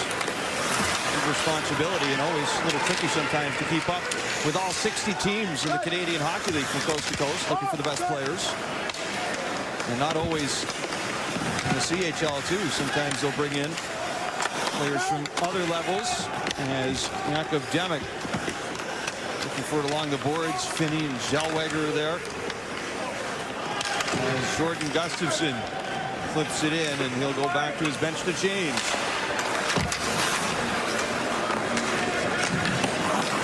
Zellweger off the boards to center. Hansel to Schaefer, off his stick. Demek takes it back over the line, and Demek is stiffly knocked to the ice by Hansel. Schaefer back to center ice. Curled it in the race for it. Ryan Michael had the edge on Brad Lambert, so he'll be icing against the Thunderbirds. We talk about Milic not being a draft goaltender. Well, also, you got a pretty darn good D-man in this game, not drafted. Jeremy Hansel with the big hit on Jakub Demek, who's no slouch. He's a big man in and of itself. And regular season, plus 70 for Jeremy Hansel. That led all players. I've talked about it before. Plus 26 in the playoffs. That led all players. And he had 6 points against this Kamloops team in the conference final. He's a big game player. I think his name will be called as well. He was undrafted into the Western Hockey League as well, and he's turned into a great player. If you can get those guys, they're battle-tested. Nothing's come easy. They've got calluses and mental calluses, and they know what it takes. They've gone the hard route, and they are guys you want on your team. Here's Schaefer pushing it ahead past Brandwood. They get tangled up. And it's going to be a penalty on the play. It will be against Reed Schaefer. As Bankier goes down at center, Allen's going to touch it. It will be Kamloops to the power play. Schaefer to the box, and the Blazers will work 5-on-4.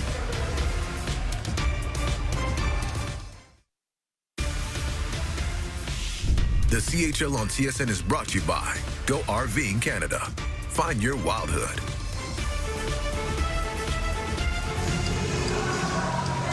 Well, Seattle 1 for 2 on the power play. This is the second power play of the game for Kamloops. Reed Schaefer on the forecheck. Watch the right leg as he kicks that leg out. Boy, those are dangerous. He maybe got lucky that it's just a 2-minute minor. Trying to get desperately on the forecheck. The trip to Reed Schaefer. Big power play here for Kamloops. Blazers are 6 for 14 on the man advantage in this tournament, Kevin. That's 42.8%. This has been a staunch power play. Your math has really got a throughout the course of this tournament. See, I did the equation on that like 4 hours ago, so asking me to do that on the spot would have a different outcome. So much easier on day one, right? 1 for 0. I got that. Yeah.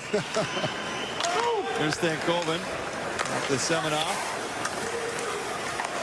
Not for keeper from the hash marks. Back in behind the net. Stankoven off the wing, shoots. Milic the save, rebound pops out to Bankier. Off the boards to Zellweger. Zellweger shoots. That's blocked in front. The rebound chance sent wide. Semenoff looking back toward the middle of the ice. And it's smothered at the side of the net by Thomas Milic. It doesn't always have to be a blistering shot or a break a seam play to a chance to the net. And I don't mind this. Zellweger has the puck up in high ice, and he's thinking, okay, I'm going to move my feet just enough. And then, okay, there's a lane to the net, so it's just a bit of a soft shot. But look, it's the second chance that comes off of that that's the most dangerous. Forces Milic to have to make a low save. Doesn't always have to be fancy. Nice shot selection from Zellweger. I like that he just got it to the area.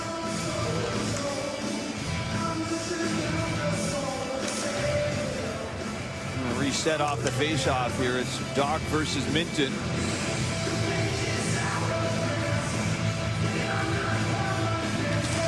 And Minton wins the face-off back to Logan Barrows. Minton off the wing. Blocker save by Milic. Back toward the corner. Hansel slides it around for Krikovic. Krikovic rips it down the ice. Off the stick of Doc. Barrows has it now. Plays it ahead to center for Hansel. Shoots it right in on Ernst, who punches that toward the corner.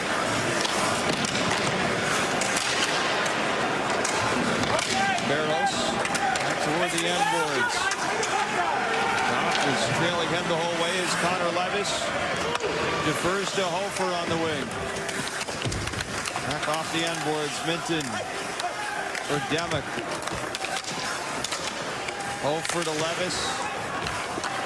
Back along the end boards, Jakub Demek. Levis back to Barrows. Down the wing, Levis for Minton, back to Levis. pass, and Milic ranging up with the glove. Brings it back down. Well, what's the benefit of having big men on the ice together with Demek Hofer out there with Fraser Minton? Look at this. The puck stops, okay? So you got reinforcements, 3 guys, all within a stick length of each other. So you jar the thing out of the corner, you go up low to high, you separate your opponent, and it turns into that, a shot on net. So that's building off of the wall. I really like it from that line. It's an identity trait where you have to have that in your game. Force Seattle to play on the wall, win that wall battle like they did, and they got a shot out of it. Stretch pass through the neutral zone. Power play expires. Schaefer to the ice. 3 shots on the power play for Kamloops. 0 for 1. As Schaefer hammered that one off the mark and well over the net. He was trying to win the hardest shot competition with that drive. That was a back scratcher. He was hitting the Blazer Legends banner with this one, but being sloppy, right? You're going to pay the price. 2 goals in 8 seconds for Seattle, and if you give things up for free, they're going to ram it right back down your throat. A little casual pass into the one-timer for Schaefer, and wow, that was a heater. I talked to him today, Vic, one-on-one, and he's 6'4", 220. He's a kid. He's kind of got the baby face, the black eye that doesn't match whatsoever, but I felt tiny. I'm 6'2", 205. I felt like a little guy next to him. He is a big man. Now property of the Nashville Predators.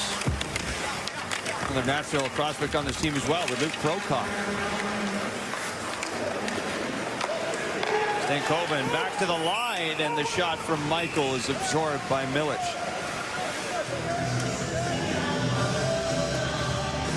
So 3:10 remaining in this second period of play. Of course, the second intermission show is coming up with Laura, Cheryl, and Craig, and we're thrilled to welcome Ethan Bear to the panel as well, the Vancouver Canucks and World Championship gold medalist, Ethan Bear.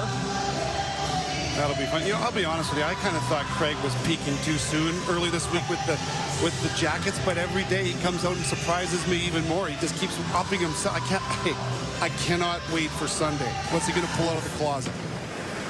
Looking sharp, buddy. Benjamin.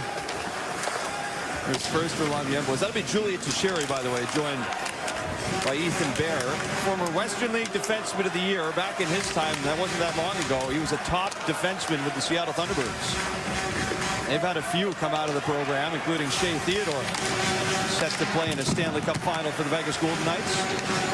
Ethan Bear was from Ochapowace, that's up the Saskatchewan area, and when they played in Regina, there was 500 people or maybe more in that rink in Regina waiting to talk with Ethan Bear after that. Such a mentor for so many people.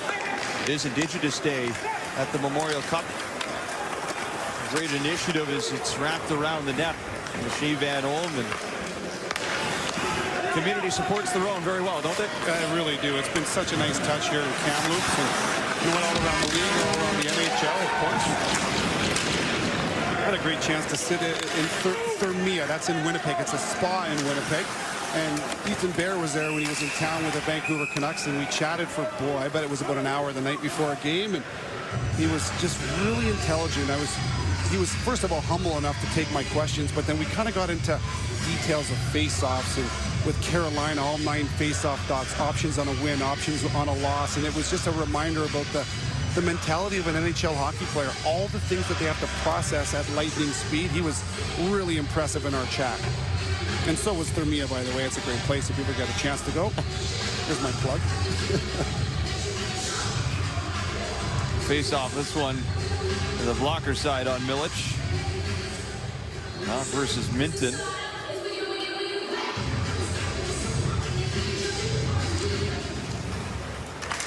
And Seattle off the face-off, directed off the end boards. Nolan Allen, the puck dribbling on him as it goes up to center ice. Bolton Dock takes it away. Oh, trying to go short side on Dylan Ernst. He couldn't quite get the angle right, though. Hit the outside of the net. Mijatovic cycles it around for Jordan Gustafson. Back toward the face-off dot, taken by Minton. Connects with Ryan Hofer. Hofer just hit over the line before he lost it. As Gustafson wheeling down the left side. Shoots! Ernst makes the save, and he covers up. Boy, I'll tell you, Nolan Allen has been such a great addition for this Seattle Thunderbirds team, former captain of the Prince Albert Raiders. Look at this, good defense from offense. Earlier was Colton Dock right there. Boy, I think that had a chance. If he was on the mark, that would have gone off Ernst's helmet and in. Look at this angle from our crew. And a lot of players try that, right, to bank it off the back or the helmet. Ernst maybe lost his net there a little bit, and then that last chance came from a great gap control from Nolan Allen. That's Sprung Gustafsson, tries to beat Ernst on the blocker side, and a nice job from Ernst to save it and squish the rebound.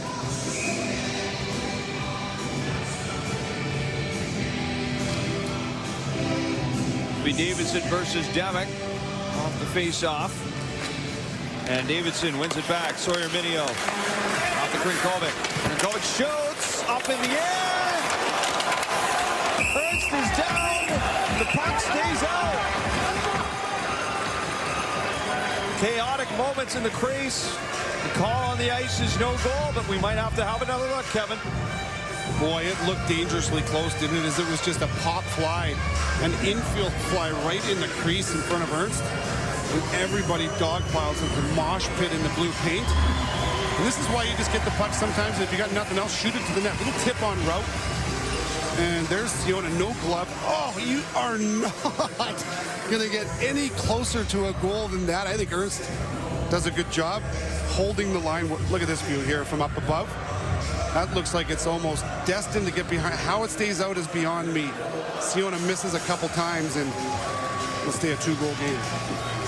Great angles from our crew. Our cameramen are special men and women down there running those cameras. They really bring it into your living room, don't they?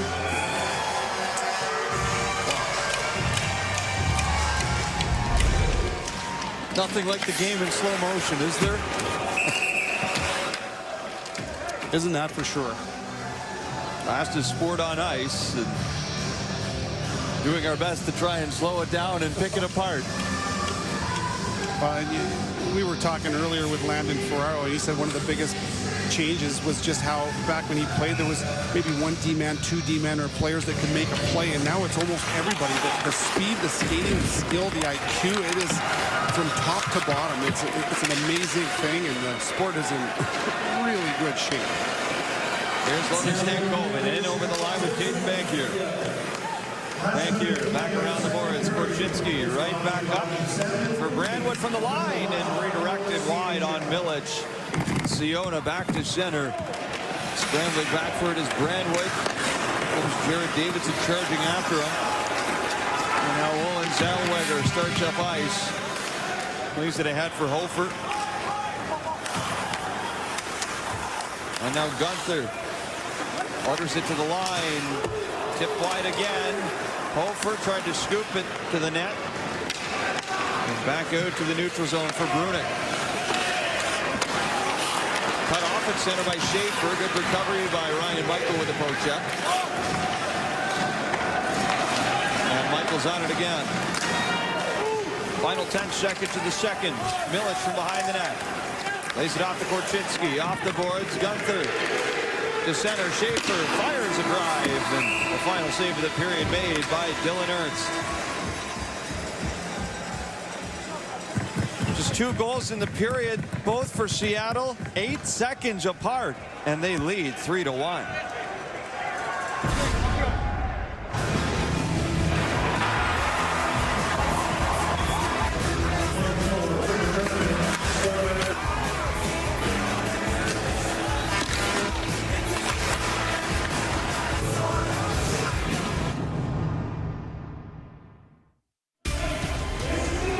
The Thunderbirds pulling away there in that second period with 2 quick, and I mean quick goals. Jared Davidson got the scoring start in the period, and here he is with Julia. Jared, about 8 seconds that changed the complexion of this entire game, other than, of course, scoring 2 goals. What did your team do to tilt the momentum in your favor? I think we just we played a little more simple. We got pucks in a little bit more. We play our best hockey behind the goal line, so that's what we tried to do that period. What about you personally? Goal, assist already? You feeling it tonight? Yeah, it's I like playing these guys. They're a good team, and it's always a kind of a good rivalry here. So everyone's got to bring their A game. So it's been going well here. 20 minutes left to play. What does your team have to ensure you get the win and don't have to play tomorrow? we can't give them anything. We got to keep playing simple, getting pucks in deep. They got good transition, they got good players, so we got to shut them down. Thank you. Good luck. Thank you. And again, the stakes tonight here at the Sandman Center are big for both of these teams. The winner will play in the semifinal on Friday, get that all-important day off tomorrow, while the loser will have to play Peterborough, the second game of the back-to-back, in the tiebreaker to find out who will play in the semifinal on Friday.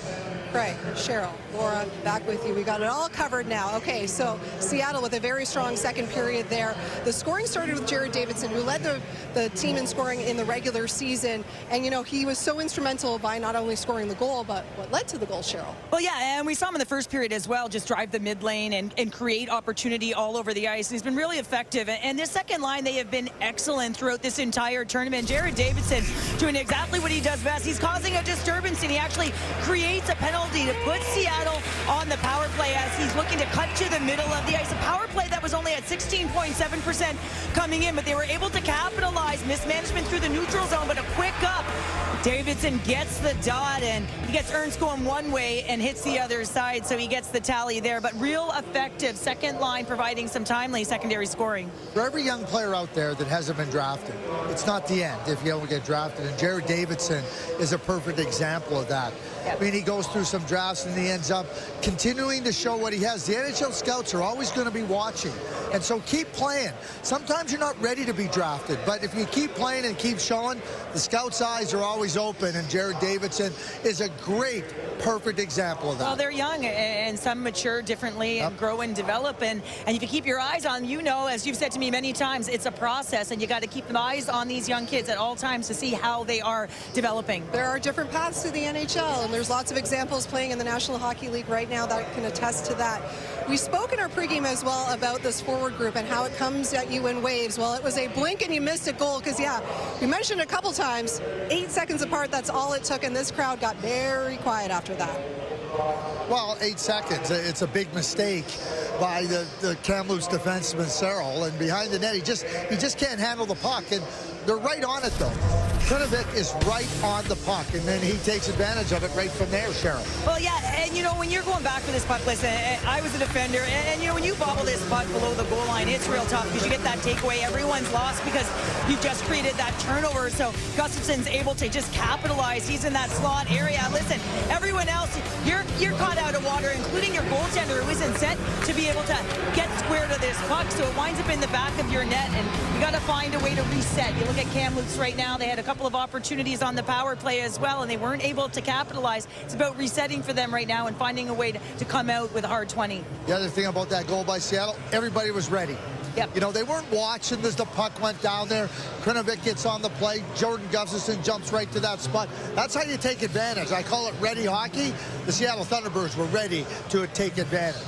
Your feel-good story when it comes to the Seattle Thunderbirds, I know there's lots of them, but Dylan Guenther, who missed out on playing in the Memorial Cup last year with the Edmonton Oil Kings because of a knee injury, finally getting a shot here, making the most of his opportunity, and he's just really the engine that makes his team go. One of the things that Kevin Sawyer talked about before he got the assist in this game, he had to have a point in the Memorial Cup. I don't worry about players that are creating chances, that are getting chances. Dylan Guenther's had lots of quality chances. He's had the puck on his stick. He makes so many good plays. And sometimes, despite your best efforts, the goaltender gets in the way. They're trying to stop the play, too. But Dylan, when he's getting these chances, when he's getting his good looks, when the puck is on his stick and good things are happening, there's going to be good results eventually. I know that becomes difficult sometimes for offensive players to keep trusting it. Dylan's too mature, too good not to trust it. And it won't be long before he finds the back of the net with the shot. Well, he had 16 goals in the playoffs alone. I mean, he led his team. He had 12 assists. And you're looking at a guy, as you said, Craig, he's creating. So to me, it's not just what he's doing with the puck. It's also what he's doing off of the puck. So how he's moving, how he's creating space for his line mates. And you know it's going to come. It's always going to come. And he got that nice assist. Nice quick up. That's all it was. It was a simple play that got that puck up the ice. Makes those around him better. Hockey's a team game. The last time I'm using all these cliches. I sound like Craig Button here. All right. All right. We've heard from a number of Kamloops alumni here on our broadcast. It's time for Seattle to represent. When we come back, we'll hear from Ethan Bear of the Vancouver Canucks and the former Thunderbird. Kamloops is the place to be right now. For tonight's ceremonial puck drop, Ethan Bear of the Vancouver Canucks was joined by 6-time Olympic medalist Clara Hughes. Now, Bear just picked up a medal of his own recently as a member of Team Canada, who won gold at the Men's World Hockey Championship this past weekend. The former Seattle Thunderbird, as you can imagine, definitely has a rooting interest in tonight's game. And now he's going one-on-one with our Julia Teixeira. Well, Ethan, it's Indigenous Day here at the Memorial Cup. You dropped the puck for your former team, Seattle. You just talk about what this initiative means and why it's important to have Indigenous people at the forefront in hockey. I just think it's, it's cool to, get the recognition of Indigenous people, within hockey. I think it's just something to be proud of, to be acknowledged, like this, being First Nations and being from Canada, I think is, a lot of us are very proud of that. And, for a big event like this to recognize us, I just think it's something to be, it's very honorable. And so I think we're all proud of that. And, it makes us, a lot more supportive of the event and want to watch. And I just think it's definitely a cool thing to be a part of. Talk to me a little bit about life lately. You just became a new dad, new puppy, you're getting married. How's everything? Yeah, definitely a lot. But, it's awesome. It's definitely... it's like a dream right now. It's, I'm very busy, and yeah, being a new dad, getting ready for a wedding, just getting back from Worlds, dog, like there's a lot, but I think that's good. It's definitely, keeps you busy, and you're definitely not bored. There's a lot of things to do, but I'm happy to get married, and I'm happy to be a new dad, and and I'm very happy to win a gold medal with Canada, at Worlds. So there's definitely, a lot I'm very grateful for. Talk to me a little bit more about that experience. Nice hardware, by the way. Yeah, thanks. It was a lot of fun. Definitely you get to play with guys from other teams around the league, and you make new friendships, and guys you play against that, in the moment you don't like them, and once you get to play with them, you create a good a big bond and a brotherhood, and that's why we play the game. And and anytime you get to wear the maple leaf and go for a gold, it's obviously a time of your life. Some more memories. You were WHL Defenseman of the Year back in 2017. Your team won the WHL. You played in this tournament. I know that probably didn't go exactly the way your team wanted, but what kind of memories come up in this building thinking about junior hockey? No, definitely a lot. Like junior hockey was some of the best years of my life, and I definitely made some of the closest friendships of my life. And it's definitely a different feeling coming back to this arena, knowing the battles we had with the Blazers and all my 4 years, and it's actually a really cool feeling. I wish I could enjoy it with some of my old teammates who I played with in the WHL, because in junior I think you become a lot closer than in pros, because you're with each other almost 24/7 every day. So it's definitely a cool, even though we didn't do too well in our My Cup, it was a great experience, and honestly the best part of it was just getting there. And then I think it's something we'll have for the rest of our lives. Thanks so much for the time. Yeah, no problem. Thanks for having me. The Thunderbirds are one step closer to a semi-final berth. The Blazers, they've got some work to do. You can expect the physical play to continue in this all-important third period, and that's coming up right after this.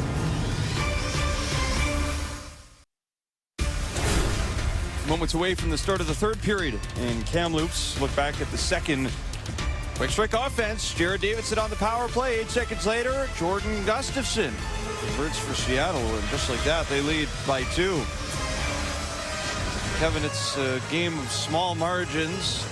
Blink, and of course the game completely changed in just a matter of seconds in the second. Yeah, it was the two quick goals, and then there was not a big theme to the second period. What's a problem for Kamloops, down by a couple goals. Look at that, a turnover. You give the puck away for free. Transition, maybe one Ernst should have had, but that's a heck of a shot from Davidson. And then again, Sorrell just flubs this one. It's a game of mistakes, but you can't make mistakes like that in big games like this. So it's 2 quick goals in 8 seconds, and then you you just kind of chum, and it felt like that where you went back and forth, but neither teams really had clean grade A opportunities. There was some action in front of both nets, but for Seattle, I would think that they would take this type of a game with a 2-goal lead. It hasn't been overly clean. I thought the last 13, 14 minutes of the first period were really well played from Kamloops. They came out in the second period. I thought they were a little bit stale, a little bit flat. It wasn't a gorgeous period by any means either way, and so now you'll look to see if Kamloops can get clean and get back to the way they looked in the first period, down by a couple of goals. Otherwise, they're going to be facing another game in the tiebreaker. And that would be tomorrow night against the Peterborough Petes. And if they win that, they might have to play 3 games in this Betty Days Cup to get through to the semis and into the final. Now that's the desperation you hope to see from both of these teams. Kamloops, the home team, you know, they were excellent against Peterborough. They weren't against Quebec, and they haven't strung 60 minutes or 40 minutes together here so far, so they need to come up with a big period here in the third. There's Ryan Hofer. He's got the 1 goal for Kamloops. Came back in the first. From the line, Barrows over to Zellweger, who was calling for it. Off the wing, and that's off the blocker of Milic. Zellweger carries it back around. Now Ryan Hofer. Wrapped up by Prokop. Comes around for Barrows. Right back down along the end boards. Minton. Gunther. Minton takes it away. Minton trying to turn from Lambert. He does. It gets it to the point for Zellweger. Now Minton back to the point, and that straight pass. Logan Barrows, he's got to go back to his own end to get it. That's unfortunate as the Blazers were working the wall down low. They got an offensive zone line change. Hofer went off. They're getting fresh bodies on, and they're grinding away at Seattle early in this third. It was a nice cycle shift. Michael run into by Davidson.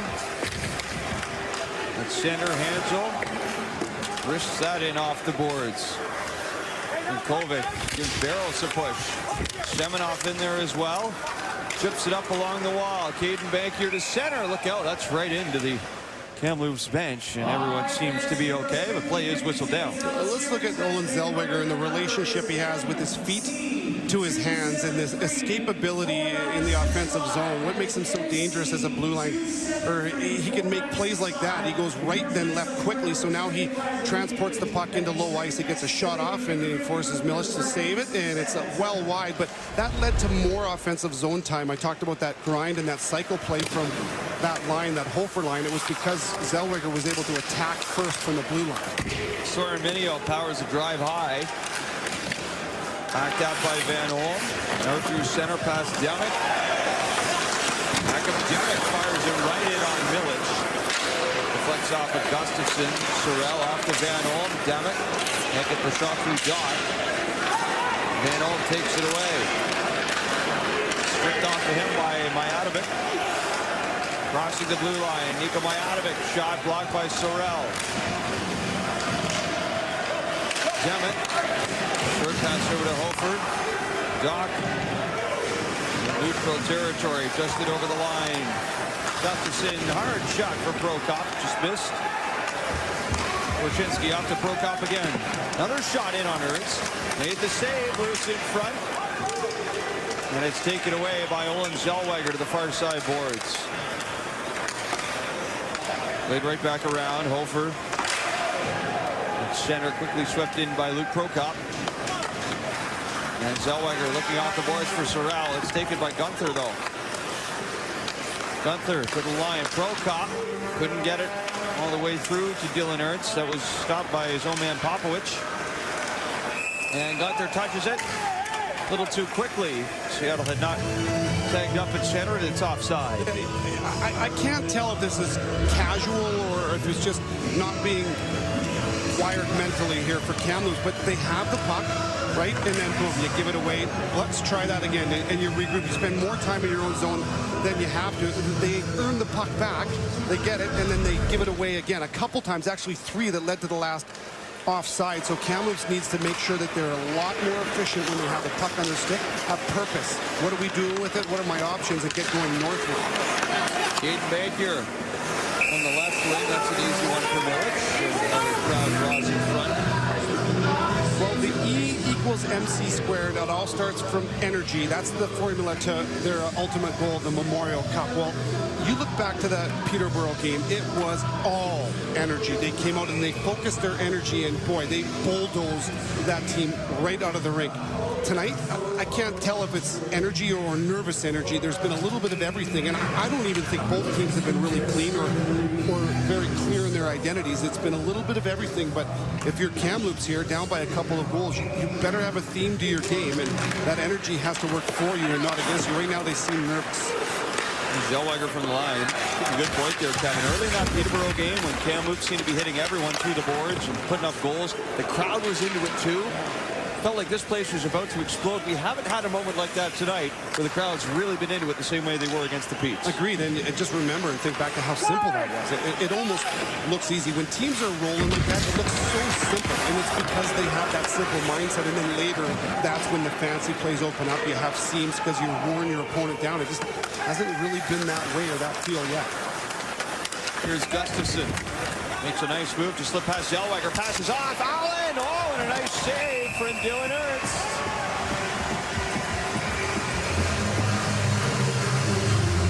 This is a tough save for Dylan Ernst. It's Barrows, number 2 for Kamloops, that goes out and he challenges this shot. He makes himself big, and he eventually gets a piece of this as Seattle pulls this, goes around the horn, and I think that redirects off of Barrows. How about that shot? Ernst comes out and he almost pushes himself out of that shot lane, but the glove reaches out to keep it out. Scrum for it off the face-off. Gunther back to the point. Pickford send that right in on Ernst. Snags that for the whistle. I was making a point earlier before I so rudely talked over a goal, but I was talking about Tom Glardy, and the owner of the Dallas Stars, the owner of the Kamloops Blazers. He was here Sunday. He addressed the team. Well, his team was playing the very next night for their playoff lives against Vegas, ultimately losing that. But I thought that was a message in and of itself. I'm here. I care about you guys. I think it went a long way for them. They had a spark in that game, and somehow they've got to find the spark here now. We haven't had a chance to talk to Tom Gagliardi yet, but certainly the impression we get, Kevin, is that he's one of the most invested, quite literally, owners in junior hockey. As Schaefer takes his shot, that deflects off 11, especially for a guy who's got an NHL team to deal with as well. As here's Jakob Demek over the line. He rips that one high of the mark. And Demek slams his man Minio to the boards. Another run, this time from Hofer on Lambert. As Zellweger rips across ice and sent in by Logan Barrows. Back over to Krikovic. Off the boards and ahead. Lucas Siona with Brad Lambert. Dribbles to the near side corner. Zellweger off the Barrows. Hofer tried to back right into his man Prokop. Two big bodies there as Lucas Siona. Off to Davidson. Rebound. Shot, and that's well wide. Off the boards, Davidson climbing back to the slot. Passes off, Krikovic right back across Dylan Ernst. And Seattle stay on the attack. Korchinski switching with Krikovic. Krikovic shot, he scores! Kyle Krikovic from long range finds the mark, and it's 4-1 for Seattle. And that'll be his 4th of this Memorial Cup for Krikovic. This one's just a seeing eye shot where, again, as Kamloops kind of trying to protect the middle of the ice, chasing this game a little bit, chasing it around in their own defensive zone. And look at this, just get it. I don't know what to do with it. So a little exchange with Korchinski, might as well shoot it. And Ernst loses his net. So he's overcompensating to the right side. And Krikovic, good headsy play, just float one to the opposite side of the net. And Ernst knows it. He lost that net. Wasn't able to get a handle on that. That floater extends the lead to 3 for Seattle. That one hurts.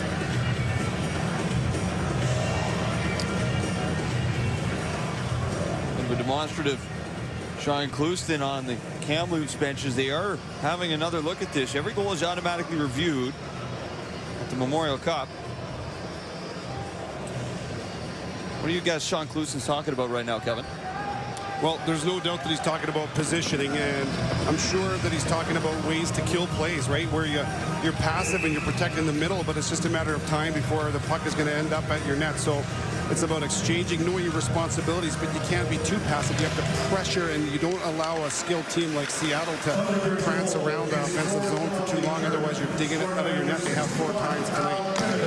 So the goal was reviewed and confirmed. It's 4-1 for the Seattle Thunderbirds. Kamloops back out of their own zone. Look to break out with Semenoff. To Nolan Allen. Aiden back here. Passes off goes Sorrell. Sorrell shoots it in. Ionovic up the boards. Semenoff. Off the bank here. Saucer's back across for Ampo Sorrell. Stankoven back into the slot. Mikko Mijatovic through center ice on the wing. Well wide off the boards and covered up by Dylan Ernst. Kyle Krinkovic, your latest goal scorer. His 4th of the tournament, made it 4-1 for the Thunderbirds.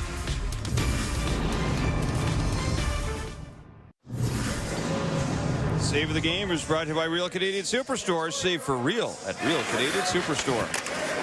This one's going to be the one from Dylan Ernst, where it looked like that one was destined for the back of the net. Siona was prodding and paddling to try to get that behind. How that stays out, only one man really knows. Dylan Ernst with the Real Canadian Superstore save of the game. He's been busy again tonight, as he has just about every time the Blazers have taken on the Seattle Thunderbirds. 34 shots fired at him from Seattle.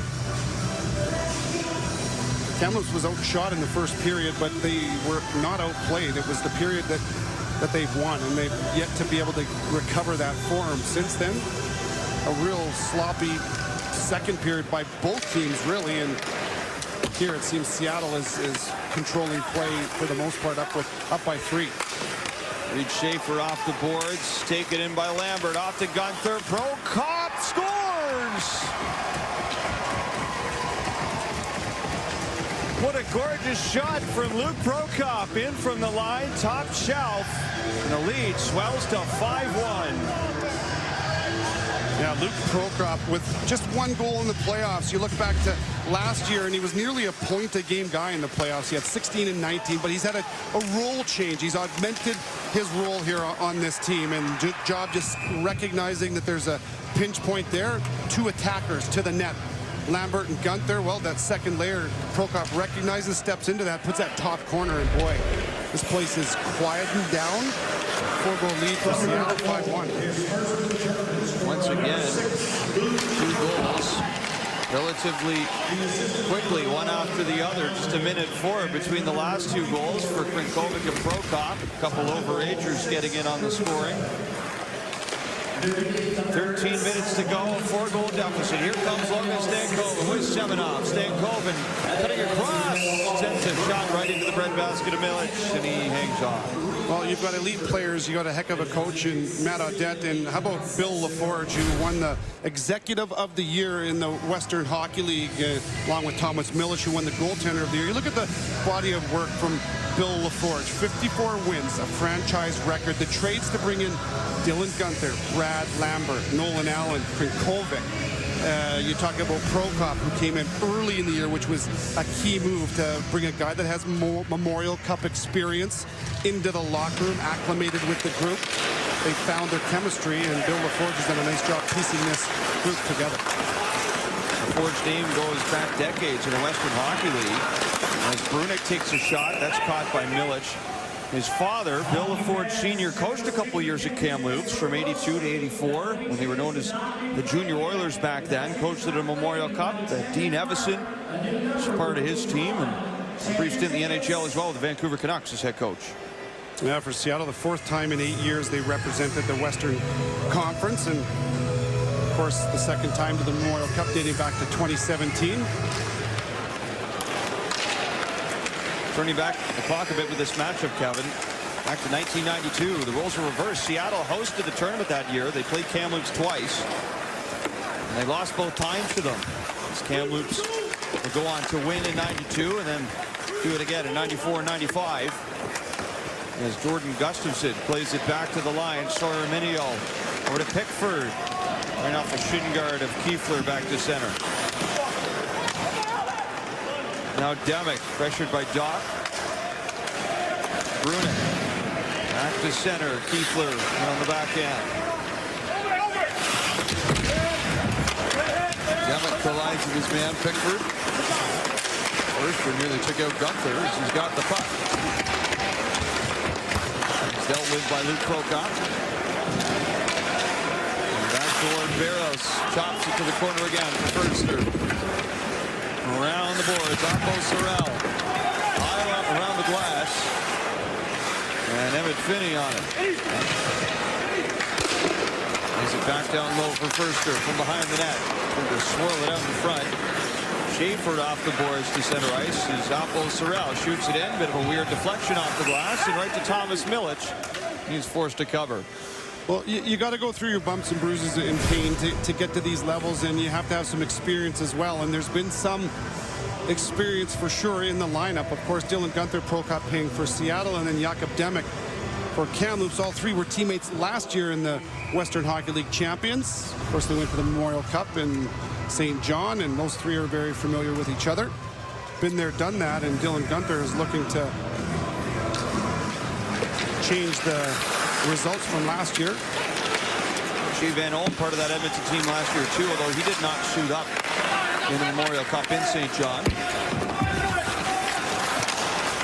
And Caden Bankier brings it out back toward the line. Ryan Michaels made it right back into traffic. Korchinski filters it out to center. The third period team, Seattle has been really good in the third period right through the playoffs, and they know how to close games out for sure. I think it's one of the byproducts of a heavy team, right? You wear your teams down, you separate yourselves through the course of 60 minutes. And through the playoffs, they were somewhere around 39-40 goals for in the third or overtime to about 9 or 10 against. Here's Popovich in on the wing, and that one set just wide. Centered by Korchinski, no one there for the Thunderbirds. And back to Jeremy Handel. Off to the side, Grikovic shuffles it down low on Dylan Ertz, who made the save. This season, the Thunderbirds have not lost when leading after two. Playoffs, Memorial Cup, regular season included. They are 51-0. When you talk about goals in the third period, 7 of the 9 goals in the Memorial Cup have been scored here in the third period for the Seattle Thunderbirds, so they've continued that trend. Davidson plays it off to Siona. Flips it wide. Right back through the middle, and Schaefer with a back end, directed high out of play. 2 goals, this time 104 apart, and the Thunderbirds in charge, 5-1.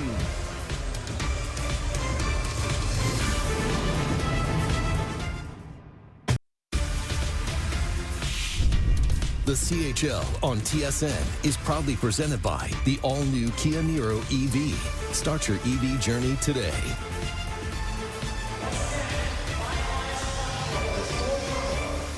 More Memorial Cup action coming your way tomorrow. Peterborough Petes, with a win against Quebec last night, have forced a tiebreak. Who they play, we don't know for sure yet, but right now, if the score holds, it'll be Blazers and Petes on Thursday night. 5:30 Pacific with the pregame show, 8:30 Eastern.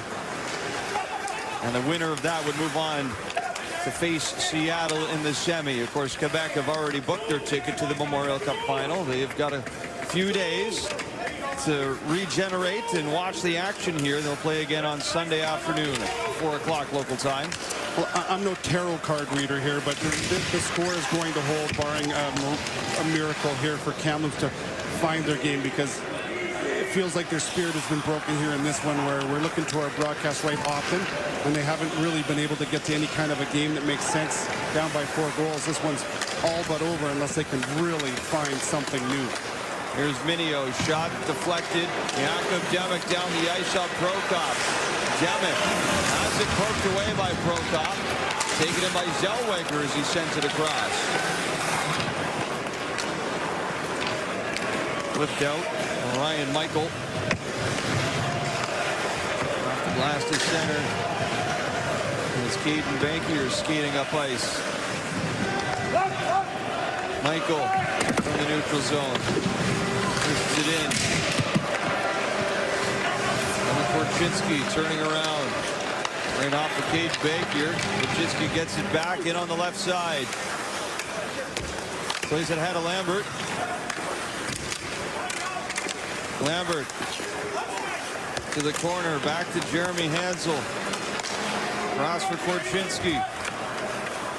Off the boards and in. Lambert there for it again. Out toward the slot.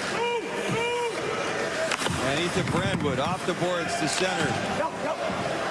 And into Seattle territory it comes as both teams will change. I've seen Seattle play a lot of hockey this year, and even in the Winnipeg series where it was remarkable the way that they were able to win games. Kamloops got some pressure here.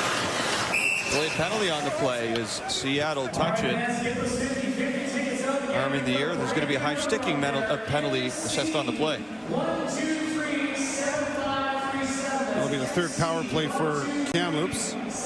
Needless to say, it feels like a must-score situation, but I was going to say Seattle found ways to win games when they weren't dominant, right? Like, there were times where Winnipeg outplayed them, and yet they would still win the game. And I'm kind of seeing the same thing here, where I'm not looking at two teams that came out to this sheet and imposed their wills. You got to look at the Reed Schaefer hit to the head of Semenoff. They haven't imposed their will. There hasn't been a ton of structure in this game. I wouldn't say that either team has been excellent. Of course, Seattle's been the better team and the right team to be in the lead, but Seattle has that capability. They're heavy. They can get in the way even when things aren't clean. They just find different ways to win hockey games. Stankovic across to Zellweger. Zellweger shoots. Milic makes a save and pounces on the rebound. This feels like a classic type Seattle game, doesn't it, Kevin? Where they start off pretty level with their competition, but as the game progresses, they clearly emerge as the better team. Yeah, well, that third period stat says it all, right? 7 of their 9 have come in the third period in this tournament. They're nearly 4-1 through the playoffs in the third period to their opponent. And Semenoff back to Zellweger. Bankier on the wing, and Milic makes another save. He's got it in his glove. And a lot of it has to do with that young man right there, Thomas Milic, where when his team maybe isn't at their best often, and I mean often, he'll come up with some big saves. It was in game 5, or pardon me, game 4 in Seattle. The Winnipeg Ice were down by a goal. It was Ostapchuk in the slot, a one-timer, and it would have tied the game. Milic made the save, and it was like, in my mind, I'm like, this series is over. And their goaltender was a game breaker many times. Stankovic shoots, and Milic spots this through traffic. Another quick whistle here. Still a minute 33 to go, and the minor to Reed Schaefer. 2 goals or less in 13 of 19 playoff games for Thomas Milic, and his body of work here tonight, where when he was tested, you can see, look at that save, rebound control. He's got a lot of structure in his game, but it's more about the speed, the foot speed. He's quick, and he protects the lower half of the net. More than that, more than all of that, he's a battler. He just finds ways to make big saves at big times, and he's got that X factor and knows how to win. The boards, Caden Bankier. Laid out to Minio. Over to Gustafson. Minio back up the wing, cut off by Stankovic. Drops it to Zellweger. Zellweger shooting, and he nails the iron. And redirects high out of play. Wow, what an opportunity. Great mobility from Zellweger. Listen into this as he moves to a lane and rips it. Ding dong. Door isn't open, though, as Zellweger has had a couple of chances tonight. And how about that angle? Boy, oh boy, how'd you like to be a goaltender? With those sticks and those shots, Zellweger sings one past the shoulder of Milic, but isn't able to beat the post. I think I'm better off as a broadcaster, Kevin. Me too now. A lot less distractions up here. If someone was trying to stop me from watching the game, my job would become infinitely harder. Then we see tough Victor come up. Here comes Kovic. He shoots shorthanded on Dylan Ernst. can get my elbows up here in the booth. Well, hey, I know those punches you give all of us up here before the game starts. You're so wired. I've got bruises on my ribs. Patrick was cross-checking me. You're punching me. You got the advantage of the higher ground on me, though, as it comes back through center. Gridkovic shoots this right in on Dylan Ernst. Razor Minton heads up ice. About 15 seconds to go until Schaefer's released from the blocks.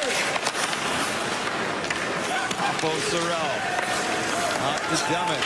Back across. Stankovic's shot denied by Milic. And Jeremy Hansel off the boards, up for Gunther. 4 shots in the power play for Kamloops. Schaefer off the dock, and he scores! Power move from Colton Dock. He lets the Kamloops crowd hear about it. 5:32 to go in the third, and it's 6-1 Seattle. So you talk about Milic and how he factors into his team's success.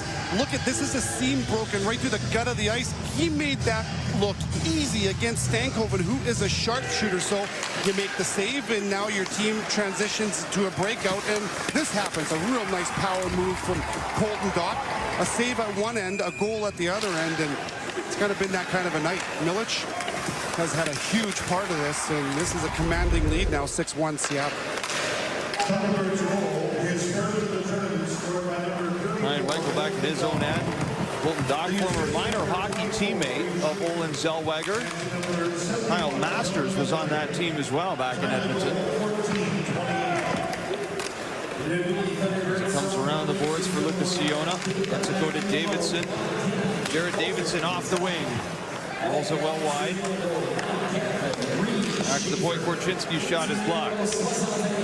Shea Van Olm racing ahead over the line.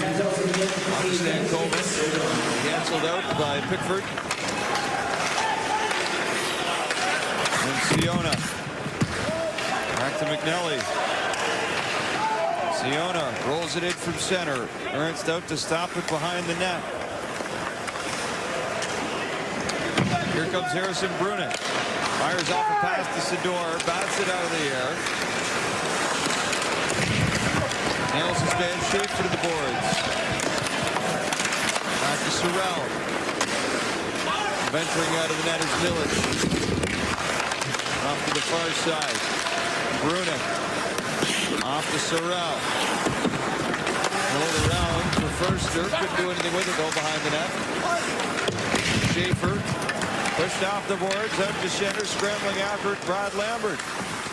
Lambert tied up by Brunick, and Sorrell takes the free puck. Missed the pass, though, down the ice. It will not go for icing. Oh, yes, it will be touched by Nolan Allen. Seattle tack on another for good measure. Colton Dock has made it 6-1.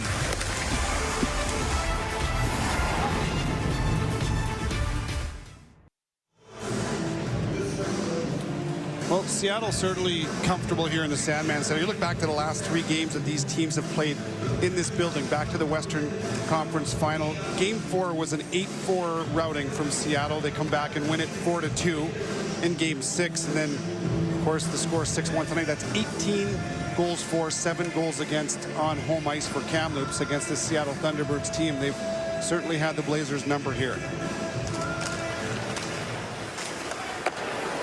Sent off the end boards, covered by Dylan Ernst. Of course, this is a Seattle Thunderbird franchise that goes back through the decades, but they were originally at one point in Kamloops in the WCHL from 1973 to 77. Then they moved to Seattle to become the Breakers in 77. And they've been the Thunderbirds since 1985. Excuse me? Your knowledge is second to none, buddy. The tree, if you will, family tree of junior hockey in the history of the franchises is a long one, Kevin. But in all honesty, Vic, like there's certain people that know junior hockey, and then people like you who just have a passion for it, and you know so much about so much, and it's You always talk about a broadcast, and did you learn something while you listen? Well, I learned too much. I can't keep up, but it's awesome because you do know so much about the history of the game and the CHL. It's impressive, bud. I appreciate it, Kevin. Always fun for me to read up, though, and get some of these interesting stories and anecdotes. Part of what makes junior hockey so great. And it's Kevin Korchinski in from the line. Fans on this shot. Every franchise across the CHL, all 60 of them, have an origin story, a history of some sort. Makes them unique. His Luke Prokop's shot is blocked in front. Of course, we're in a great market for it here in Kamloops.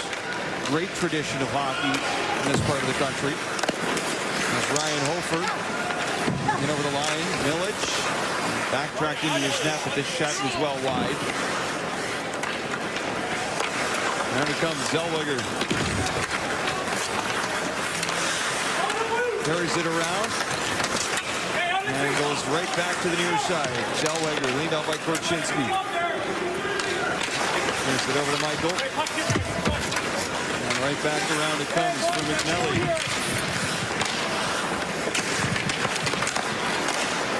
Off the boards. Hofer takes a shot. Kicked away by Milic. And Lucas Siona back up the wing. Stopped goal at the line by Olen Zellweger. Had Hofer in front of the net. Hofer delivers it to the slot. Caden Bankier now. Bankier shoots. He's got a piece of that as it comes back to the far side. Locked up for a moment was Bankier with Korchinski. Breaks free, tries to center. Got it again on the backhand and sends it off the outside of the net.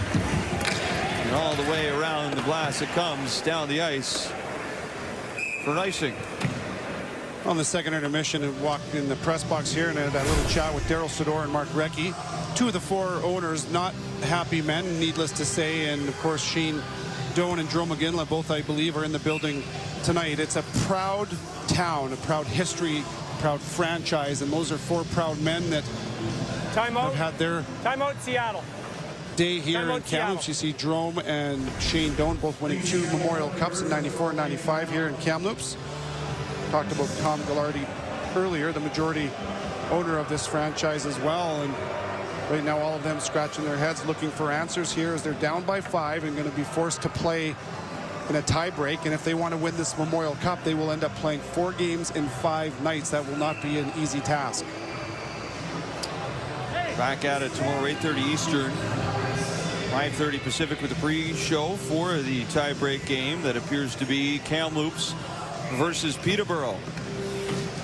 And late in this game, off the timeout, got a new netminder. It's Matthew Keeper between the pipes as Dylan Ernst will sit the rest of the night on the bench. Winnipegger is Matthew Keeper. Regina Pat, who's traded midway through this season, as a quick save here is made by Thomas Milic. Keeper's first game since March 22nd against Seattle. He made 44 saves in what turned out to be a 6-5 win. It was one of the most exciting games late in the Western Hockey League regular season. Back it against the T-Birds again tonight. Over 2 months later. As Harrison Brunick from the point. Knocked down in front by Popovich. And here comes Reed Schaefer skating it in on Brunick. Brunick goes down to the ice.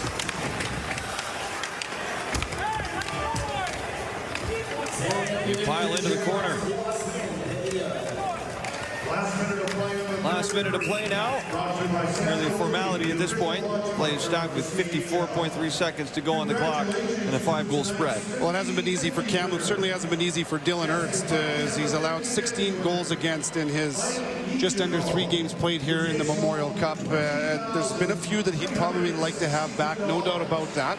But at times his team has not made it easy on him as well, in fairness to Dylan. So he gets a little tiny rest here and a little bit of a touch on the ice for Matthew Keeper at the same time. Battle for it along the end boards. Almost drifted in front of Ernst, or rather Keeper. Dylan Ernst played every minute of every game. But there was a netminder between the pipes in the playoffs for Kamloops.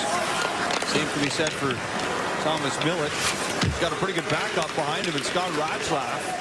He's expected to play some more next season. He's draft eligible this year. Isn't that the truth? Those are two. That's the strongest goaltender tandem perhaps in the CHL. Could certainly make the argument for it. Ratzlaff has not been needed so far through this tournament. Seattle large and in charge in the final game of the round robin. They are off to the Memorial Cup semifinal, and Kamloops will play Peterborough tomorrow night in the tiebreak. Seattle puts up 6 goals on 42 shots. It wasn't a good start the first period. I thought was owned by Kamloops, but Seattle came back out and found a way. It certainly wasn't a clean game by any means from my assessment from either team, but Seattle just finds a way to win. 6 goals they put up, and they bought themselves a ticket to the semifinal on Friday, and Kamloops in turn will have to play tomorrow night in the tiebreaker against the Peterborough Petes. And Peterborough have more than enough motivation for that game, don't they, Kevin, given the context of how the last one ended? No doubt about that. They're at home resting, no doubt watching this game, pre-scouting, and they're going to catch Kamloops now on a back-to-back in a do-or-die as somebody's tournament ends tomorrow night.